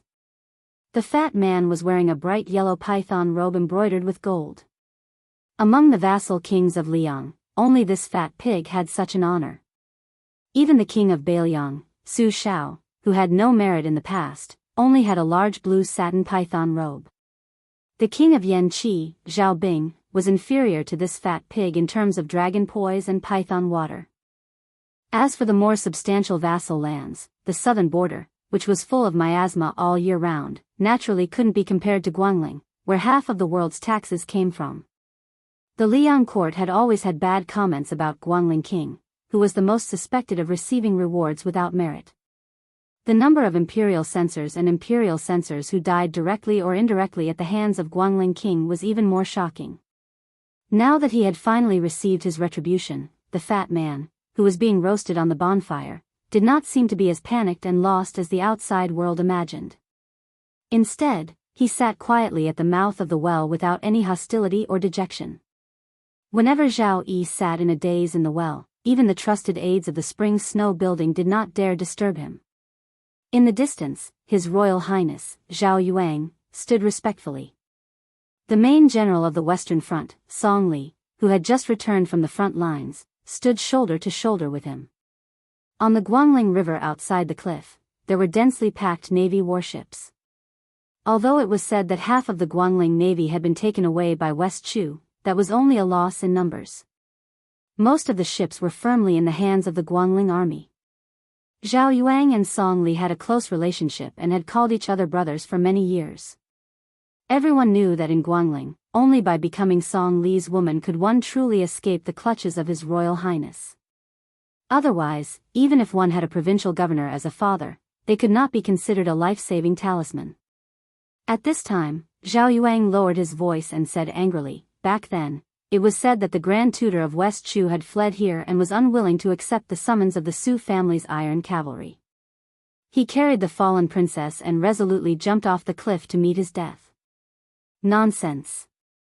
Lame Su clearly tricked the court. Su Shao should be given an even more disgusting title. Song Li smiled and did not agree. He turned his head and glanced at the roiling river flowing east. After the fall of Chu, there was no spring and autumn. After the high cliff, there was no central plains. When Chu was destroyed, there were still southern Tang and western Shu that stubbornly resisted. However, there was already such a saying in the literary world. Zhao Yuang yawned and his mind wandered. Suddenly, Song Li bumped into his arm. Only then did Zhao Yuang realize that his father was waving at them. Zhao Yuang hurried forward and walked with Song Li to the side of the well. Zhao Yi looked at Song Li and asked with a smile, "Then Ko Jianghu really resigned and went into seclusion?" Song Li nodded and said, at the beginning, this general also thought that it was Chao Zhangqing's smokescreen. Now, it seems that Ko Jianghuai's abrupt abdication of responsibility should not be far from the truth. Zhao Yi gave Song Li an encouraging look. Song Li thought for a moment before continuing. The situation on the Western Front was already in tatters. If Ko Jianghuai continues to expand his military achievements, at least half of Prince's tens of thousands of cavalry will have to be lost if we want to stop Ko Jianghuai's advance. Putting aside the fact that Ko Jianghuai's departure was rumored to be because he did not agree with Chao Changqing's political views, or that there were people in West Chu's court who did not want him to be too powerful and thus made things difficult for him. In any case, it is definitely a good thing for Prince. Before spring, there won't be any major movements on the Western Front. Chao Changqing agreeing to Ko Jianghuai's departure was very unreasonable. Perhaps in the future, historians will evaluate this matter and see it as an important turning point. Chapter 1297. The unusually large Zhao Yi grunted in acknowledgement. He bent down with some difficulty to pick up a stone and held it in his palm. He felt the coolness of the stone and asked, "Let's not talk about the future. Let's talk about the present. Song Li, do you think Chao Changqing will lead the army personally or let Xie Shibian fill in for Ko Jianghuai? No matter who is in charge of the Western Front, it doesn't seem to be good news." Song Li said without hesitation, "It's more likely that Xie Shibian will lead the army. Chao Changqing will most likely retreat behind the scenes to strategize." Zhao Yi said self-deprecatingly, "That's right. Why would Chao Changqing care about this king and Lu Xingxiang? He only has eyes for Gu Jiantang. As long as Gu Jiantang doesn't go south from the Liao border, Chao Changqing won't appear to take charge." Song Li nodded and said, "It seems conceited, but it's also a long-term consideration. Chao Changqing is too conspicuous. He can only give Xie Shibian and Ko Jianghuai enough opportunities to grow if he doesn't interfere with the specific deployment of troops." Zhao Yi suddenly laughed and said, "There are no heroes in the world. Only the villains can become famous." Zhao Yi was a little confused. He knew that the so-called villains were people like Xie Shibian and Ko Jianghuai, but he didn't know who his father's so-called heroes were. Zhao Yi sighed and said, "Back then, Lame Su only needed to lightly kick to sink the land of Shenzhou." Zhao Yi's face was full of sarcasm. "This time, vassal King Jingnan is very loud. Let's not talk about small raindrops. There's no such thing. Other than that old fool Zhao Bing's son who has ulterior motives, the rest are a bunch of good-for-nothings. If Lame Su hadn't died, he could have casually pulled out 50,000 elite cavalry from Beiliang and Chao Changqing and his West Chu wouldn't have been able to do anything. As for Zhao Hang, if he was willing to give his all and join forces with this king, they would also be able to solve this problem." However, Zhao Bing was just as scheming as Zhao Hang, who was ridiculed by Su Shao as a woman. However, Zhao Hang was a far cry from Zhao Bing's ability to feign ignorance. Before Chao Changqing and the little girl had raised the flag, they had purposefully sent 3 urgent memorials to Great Peace City saying that the South was in chaos. Hadn't they sent a letter of apology not long ago?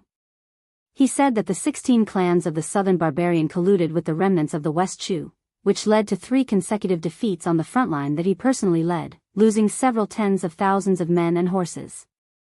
Tens of thousands? F***ck your mother. Hundreds of people, right? Your son, who was only a teenager, could go to the hinterland of southern barbarian to chop people's heads and build a capital.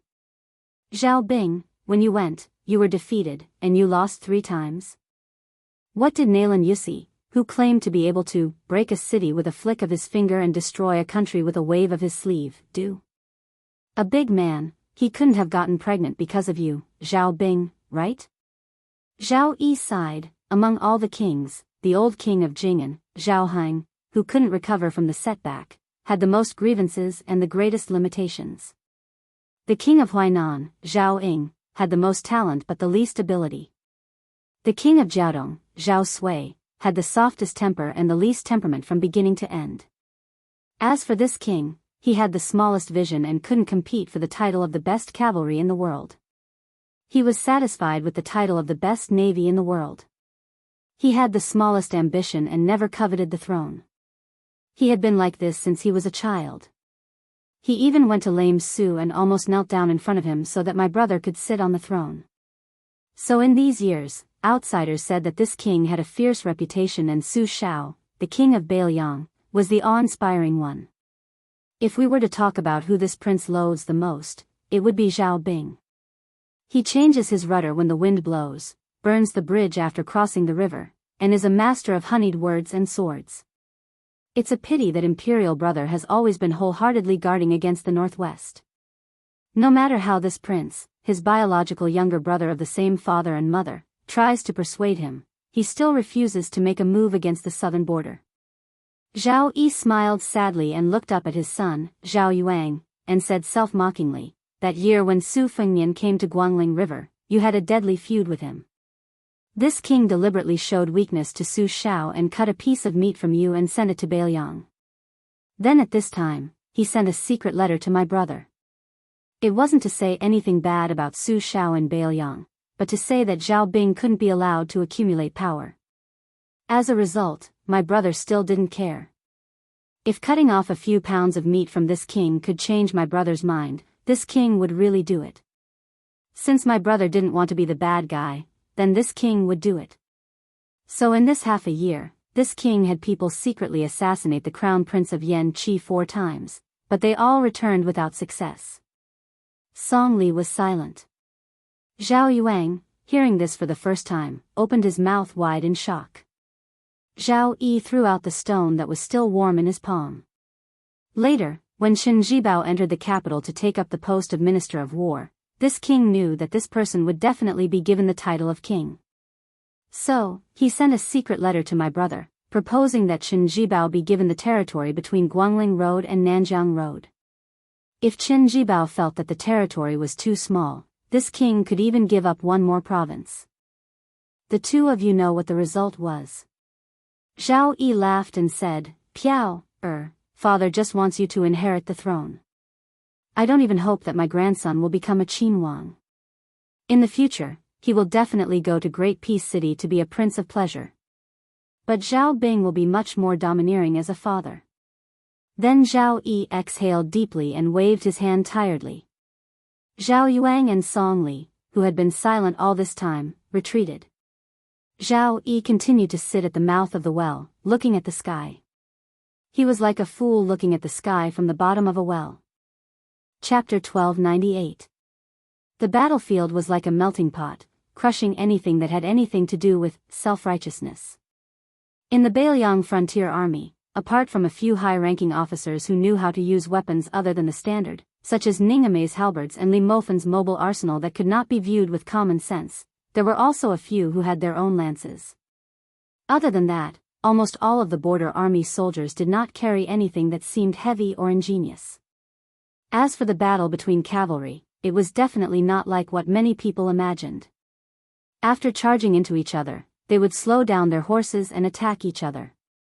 This kind of unsightly scene could make even the most experienced cavalry collapse. It was truly a waste of precious cavalry to treat them like foot soldiers.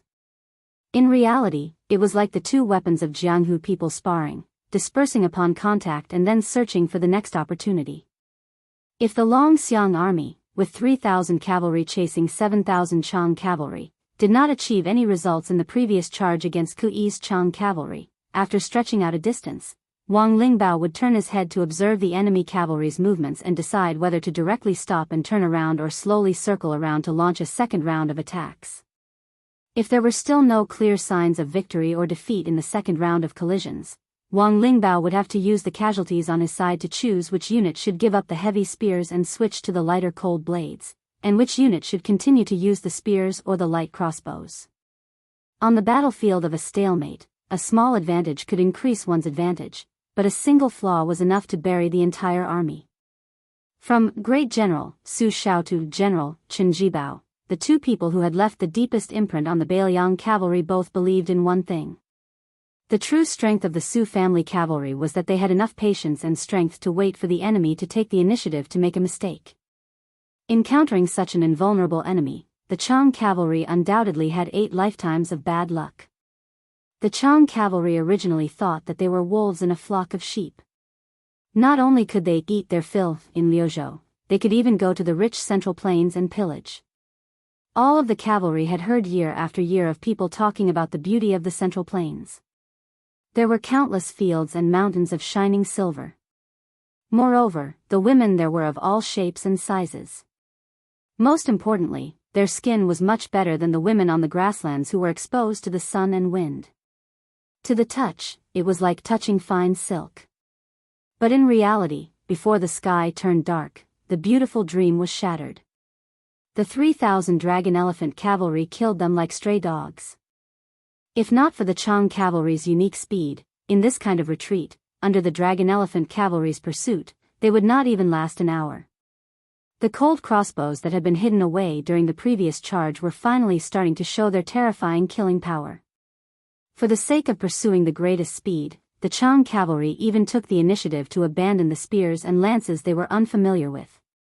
As for the armor they wore, it was only the standard issue for Northern Mang's ordinary light cavalry. Compared to the light but sturdy and expensive armor of the Southern Dynasty's great generals, the difference was too great.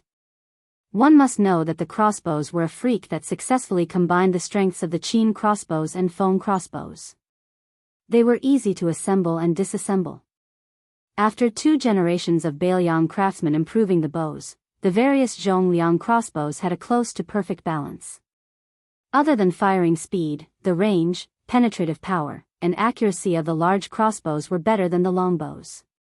In the countless battles between the dynasties of the Central Plains and the nomads of the north, the foot crossbows and ballistae could be used to great effect.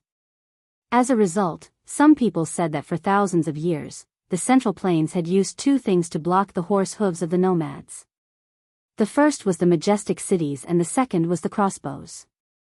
Amongst which, if Biyao, who could be said to be second in the use of crossbows, no one would dare to say they were first. The Northern Mang and the Southern dynasties couldn't be more familiar with Northern Liang's short crossbows. It could even be said that they loathed them deeply. The great king of the southern courtyard, Huang Songpu, had once worked hard to promote similar short crossbows on a large scale. However, due to various complicated reasons, he was obstructed by many sides, and the results were minimal.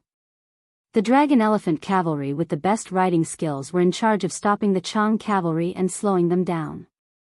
As long as they caused damage, they didn't care about the life and death of the Chang cavalry.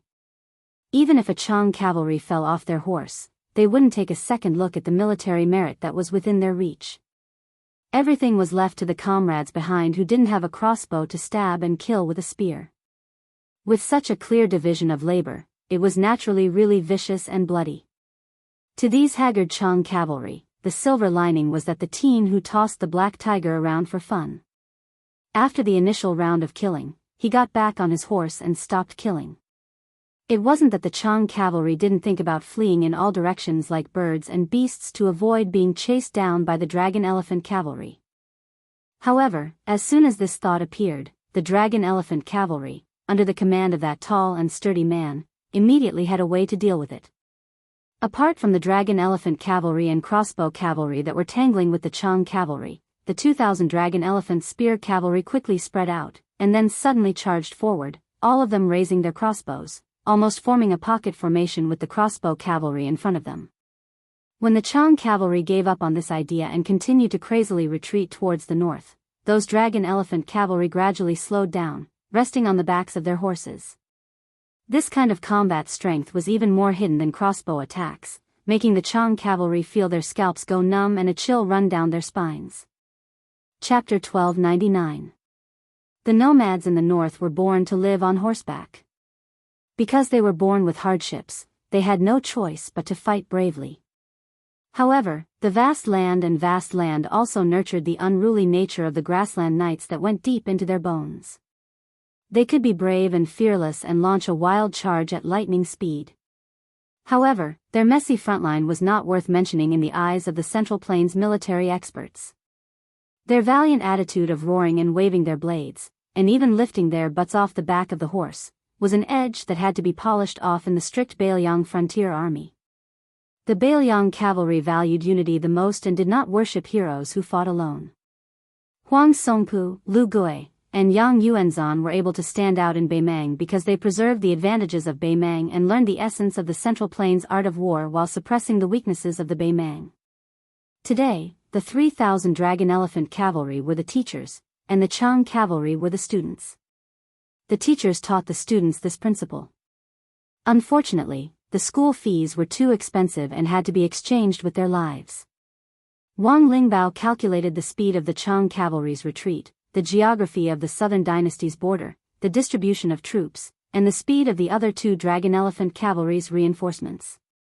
He was considering whether or not he should just kill his way into Gusai Prefecture and sneak behind Lu Gui and stab the southern dynasty generals but with his iron spear. In the Beiliang frontier army, no one cared much about the old southern courtyard king Huang Songpu or Yang Yuanzhan. Only Lu Gui was someone that everyone wanted to behead. The reason was simple. The northern barbarians kept saying that Lu Gui can be half a Su Shao. Wang Lingbao could not tolerate it. The entire Beiliang frontier army could not tolerate it. As a fierce general who had experienced hundreds of battles at the border, Wang Lingbao naturally had his own thoughts. His two thoughts were not selfish. One was to kill Lu Gui, and the other was to use his own dragon elephant cavalry to fight a great battle against the two kings' heavy cavalry. In the soul-stirring history of war, there had never been a true battle between light cavalry and heavy cavalry.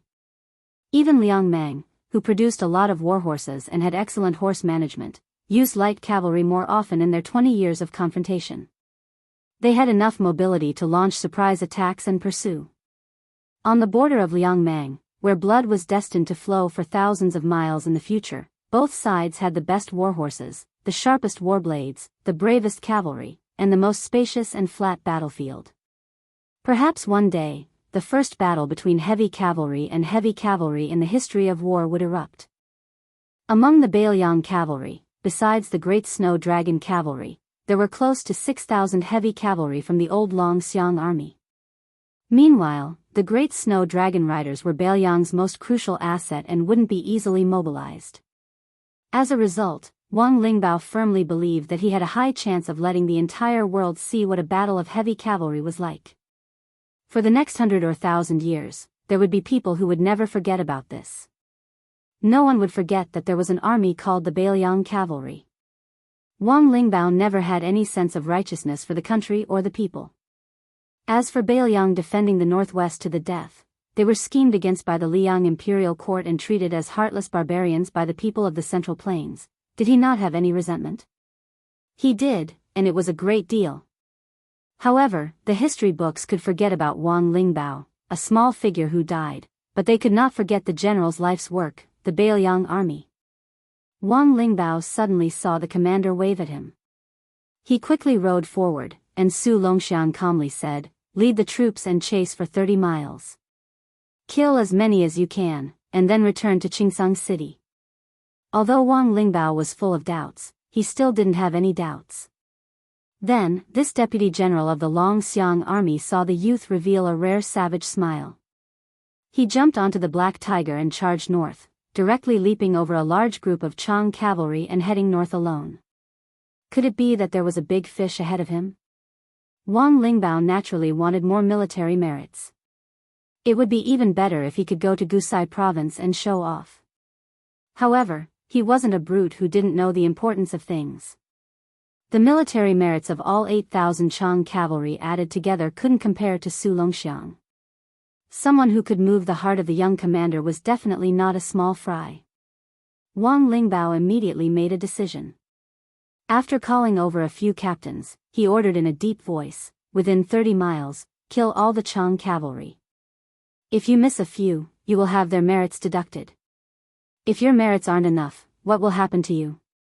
According to the old rules of the Long Xiang army, you know better than me what will happen. In this 30-mile journey, you are allowed to kill as much as you want." The sun was setting in the west.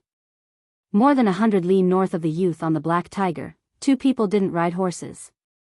They were flying through the air, heading south. The middle-aged swordsman wore the #1 sword of the Beimang dynasty, the calm disturbance. He was as graceful as a sword immortal. The person next to him was astonishingly tall.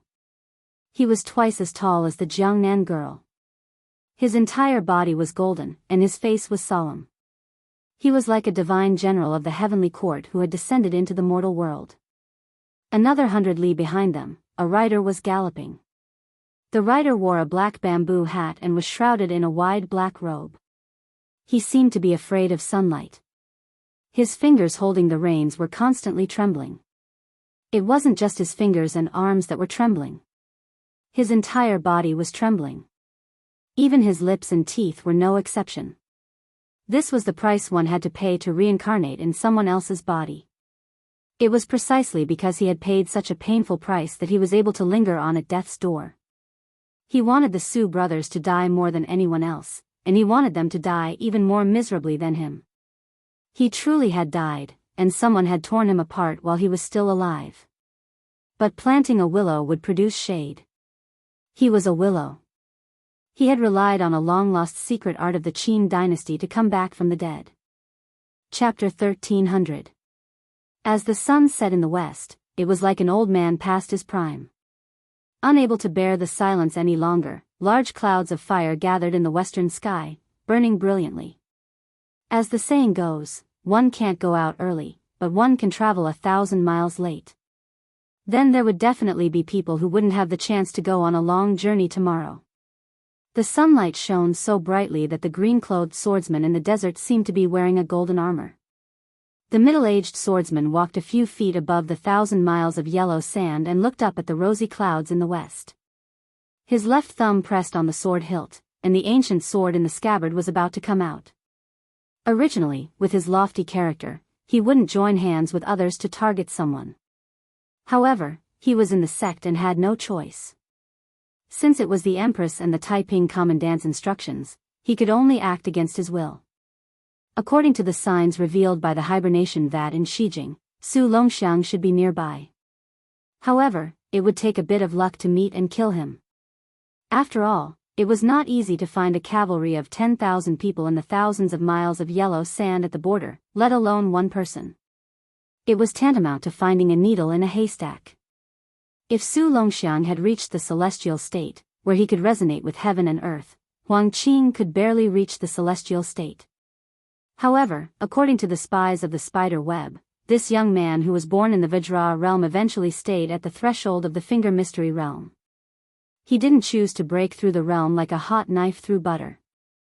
Huang Qing suddenly stopped. His feet gently landed on the sand, and his thumb pressed harder on the sword hilt.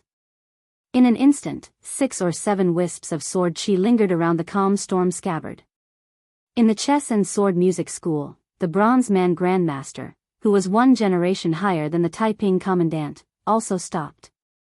His expression was as calm as an ancient well. Huang Qing looked forward and smiled softly. "Grandmaster, why don't you leave this task to me?" The head of sword chi did not even reach the shoulder of the golden giant. The martial arts grandmaster who rarely showed up in Beimang nodded and said calmly, "You can go first." The meaning of the grandmaster's words was very clear. In his opinion, sword chi might not be able to take down Su Longxiang. Huang Qing dismissed it with a smile and did not complain. He was extremely respectful to this Grand Master, not only because of the difference in seniority, but also because of the Grand Master's path of proving Tao. This Grand Master and Wang Xianji were like the same year, in terms of textual research. Compared to the martial god of Beimang, Tuoba Bodhisattva, and Xianyuan Pan in the Liyang realm, they had tested the feasibility of opening the heavens gate on their own. The saints of the 3 sects of Confucianism, Buddhism, and Taoism had proven Tao and immortality by borrowing the gate of heaven and earth. However, the Grand Master of Bronze Man and the others had directly chosen to break the gate and enter. The reason why Li Chungang, who had already passed away, was known as the first person after ancestor Lu was because this sword god was even rarer. He strived to use the sword in his hand to build his own heaven's gate. Li Chuangang's sword Dao was unique and was close to the heavenly Dao. This was the competition of the path under each person's feet. It had nothing to do with the ranking of the martial arts evaluation. However, if Wang Xianji was once the whetstone of the Liyang Jianghu, then the Grand Master of Bronze Man beside Huang Qing was another whetstone of the Beimang Jianghu. From Tuoba Bodhisattva, to Murong Baoding and the fifth raccoon, to Hong Jingyan, without exception, they had all exchanged pointers with the Grand Master of Bronze Man. Unlike the old monster Wang of the martial emperor's city who had a perfect record of winning hundreds of battles in 60 years, the Grand Master of Bronze Man did not have such a terrifying number of battles. He also did not have the shocking rumor of crushing any top experts. However, no matter who he faced, he was undefeated. He only hoped to not lose and not win. The imperial decree of peace once said that the Grand Master of Bronze Man only needed to be undefeated when he fought with others. It was only necessary to win the final battle with the heavenly Tao. The Grand Master of Bronze Man reminded softly, this person once broke Murong Baoding's invincible Vajra in the Qingsang city. You should be careful. It's best if you don't engage in close combat. Huang Qing's aura was already rising, and his sword intent was overflowing. He slowly pulled his sword out of the scabbard by 2 inches and acknowledged. He then smiled and said, Grand Master, Huang Qing will take his leave first. The Grand Master of Bronze Man nodded his head and said, I will keep an eye on that child who doesn't know his place first. Huang Qing gently let out a breath and skimmed towards the south. The wisps of sword aura outside the scabbard gradually became as thick as a green rainbow as Huang Qing sprinted. The sword aura was close. It was a magnificent sight. The steed heading south didn't slow down after seeing the golden giant and rushed to the side of the Grand Master of Bronze Man. He originally wanted to brush past the Grand Master of Bronze Man in a spurt of energy. However, the warhorse suddenly stopped as if it had crashed into an invisible wall and even retreated a few steps. Wearing a conical bamboo hat and a black robe, One Section Willow reached out his hand and touched the mane of his mount. He finally managed to pacify the Fergana-treasured colt that was feeling extremely restless. His hand was deathly pale like snow without any color of blood, and the meridians under his skin were clearly visible. One Section Willow, who was once the chief assassin of the spiderweb, was obviously displeased. Is there a need to be so cautious? In front of the sword aura that is close, there is no bullshit Vajra realm in the world. Even if there is, it would be Li Xiaoxin of the 2 Zen temples. The tall and sturdy giant crossed his arms over his chest with an indifferent expression. One Section Willow suddenly bent over and laughed like a madman. He pointed at the Grand Master of Bronze Man. I was wrong. I actually forgot about you who was close at hand. In the past, the Spear Immortal King came to Beimang to practice his spear. In the end, he was blocked by you with his bare hands. The Grand Master of Bronze Man shot a glance at this pitiful worm who should have had a bright future but ended up in a life worse than death. He didn't conceal the pity in his eyes. An illegitimate child who couldn't see the light of day, others would be somewhat afraid of him. Why would he need to care? Even if One Section Willow's father was standing here, it was nothing. Li Mibi, the creator of the spiderweb, Beimang's #1 spy, and a man who was said to be able to sit on Her Majesty's couch to discuss matters. So what? One Section Willow's face was gloomy. The Grand Master of Bronze Man, who was always serious in speech and manner at the chess and sword music school, sneered for the first time. I've seen many stunning young people in my life. They all thought that the whole world should revolve around them. They never talked about retreating when doing things. In the end, without exception, they all died very early, and the way they died was quite miserable. One Section Willow sneered. Then isn't Su Fengnian living well? The Grand Master of Bronze Man laughed out loud for the first time. His laughter was like thunder, shaking the heavens. Are you worthy of being mentioned in the same breath as him? One Section Willow seemed to have gone mad. He lowered his head and bit a finger. I'm not worthy. I, Li Fengshou, entered King Kong at the age of 14. At the age of 20, I entered Finger Profound Realm. At the age of 22, I went to challenge Tuoba. What was Su Fengnian doing at that time? The Grand Master of Bronze Man asked in reply. What is Su Fengnian doing now? What are you doing now? One Section Willow raised his head and looked at the gradually fading clouds of fire. He pretended to be indifferent. His life is good. I lost to him, but it's not because of battle. The Grand Master of Bronze Man narrowed his eyes and looked at the twilight above his head. According to the records of the chess and sword music school and the princess's tomb, from the Great Qin dynasty to the Great Feng dynasty to the Spring and Autumn period, in the past 800 years, there were only traces of banished immortals. There were a total of 37 of them, and all of them died young. These banished immortals had good lives. Naturally, they were born with good lives. But when they landed on the earth, most of them were unacclimatized and were harmed by the great Tao of the underworld. The Grand Master of Bronze Man sighed. The people of the world painstakingly seek longevity and prove the Tao of heaven. But that's only something in the pockets of the people of heaven above the clouds. You must know that no matter how delicious the food given out is, it's still food given out. One section Willow Li Fengsho frowned and asked, "Why are you telling me this?" The Grand Master of Bronze Man calmly said, "There aren't many good seedlings in Beimang now. As for the future, I advise you to turn back. Don't be a beggar or a thief. Learn from Li Chungang and Wang Xianji and become a bandit." Dusk descended and the sun set. One section Willow slowly took off the bamboo hat used to block the sun. He coldly said, "I've already died once. At most, I'll die again." The Grand Master of Bronze Man shook his head. "Since it's like this, then rather than letting you die at the hands of Su Longxiang, it's better to let me send you on your way." One section Willow turned pale with fright. Without waiting for him to retreat, his entire body soared into the air. It was as if he was suspended in the middle of a spider web. His limbs were twisted and his head was twisted. Right at this moment, the Grand Master of Bronze Man looked towards the distant east. There was purple chi coming from the east. The Grand Master of Bronze Man hesitated for a moment. He leaned to the side and took a step towards the east. One step covered 100 zhang. One section Willow, who had escaped this calamity, fiercely fell to the ground like a puddle of mud. One section Willow sat on the ground and gasped for breath. Then, he lost his mind and laughed wildly. "Su Fengmian, you're even more damned to have met this monster than you are to have met Tuoba. Li Chuangang's bitter end is Wang Xianji, Wang Xianji's bitter end is you. Then today, you should have a taste of what those two people tasted."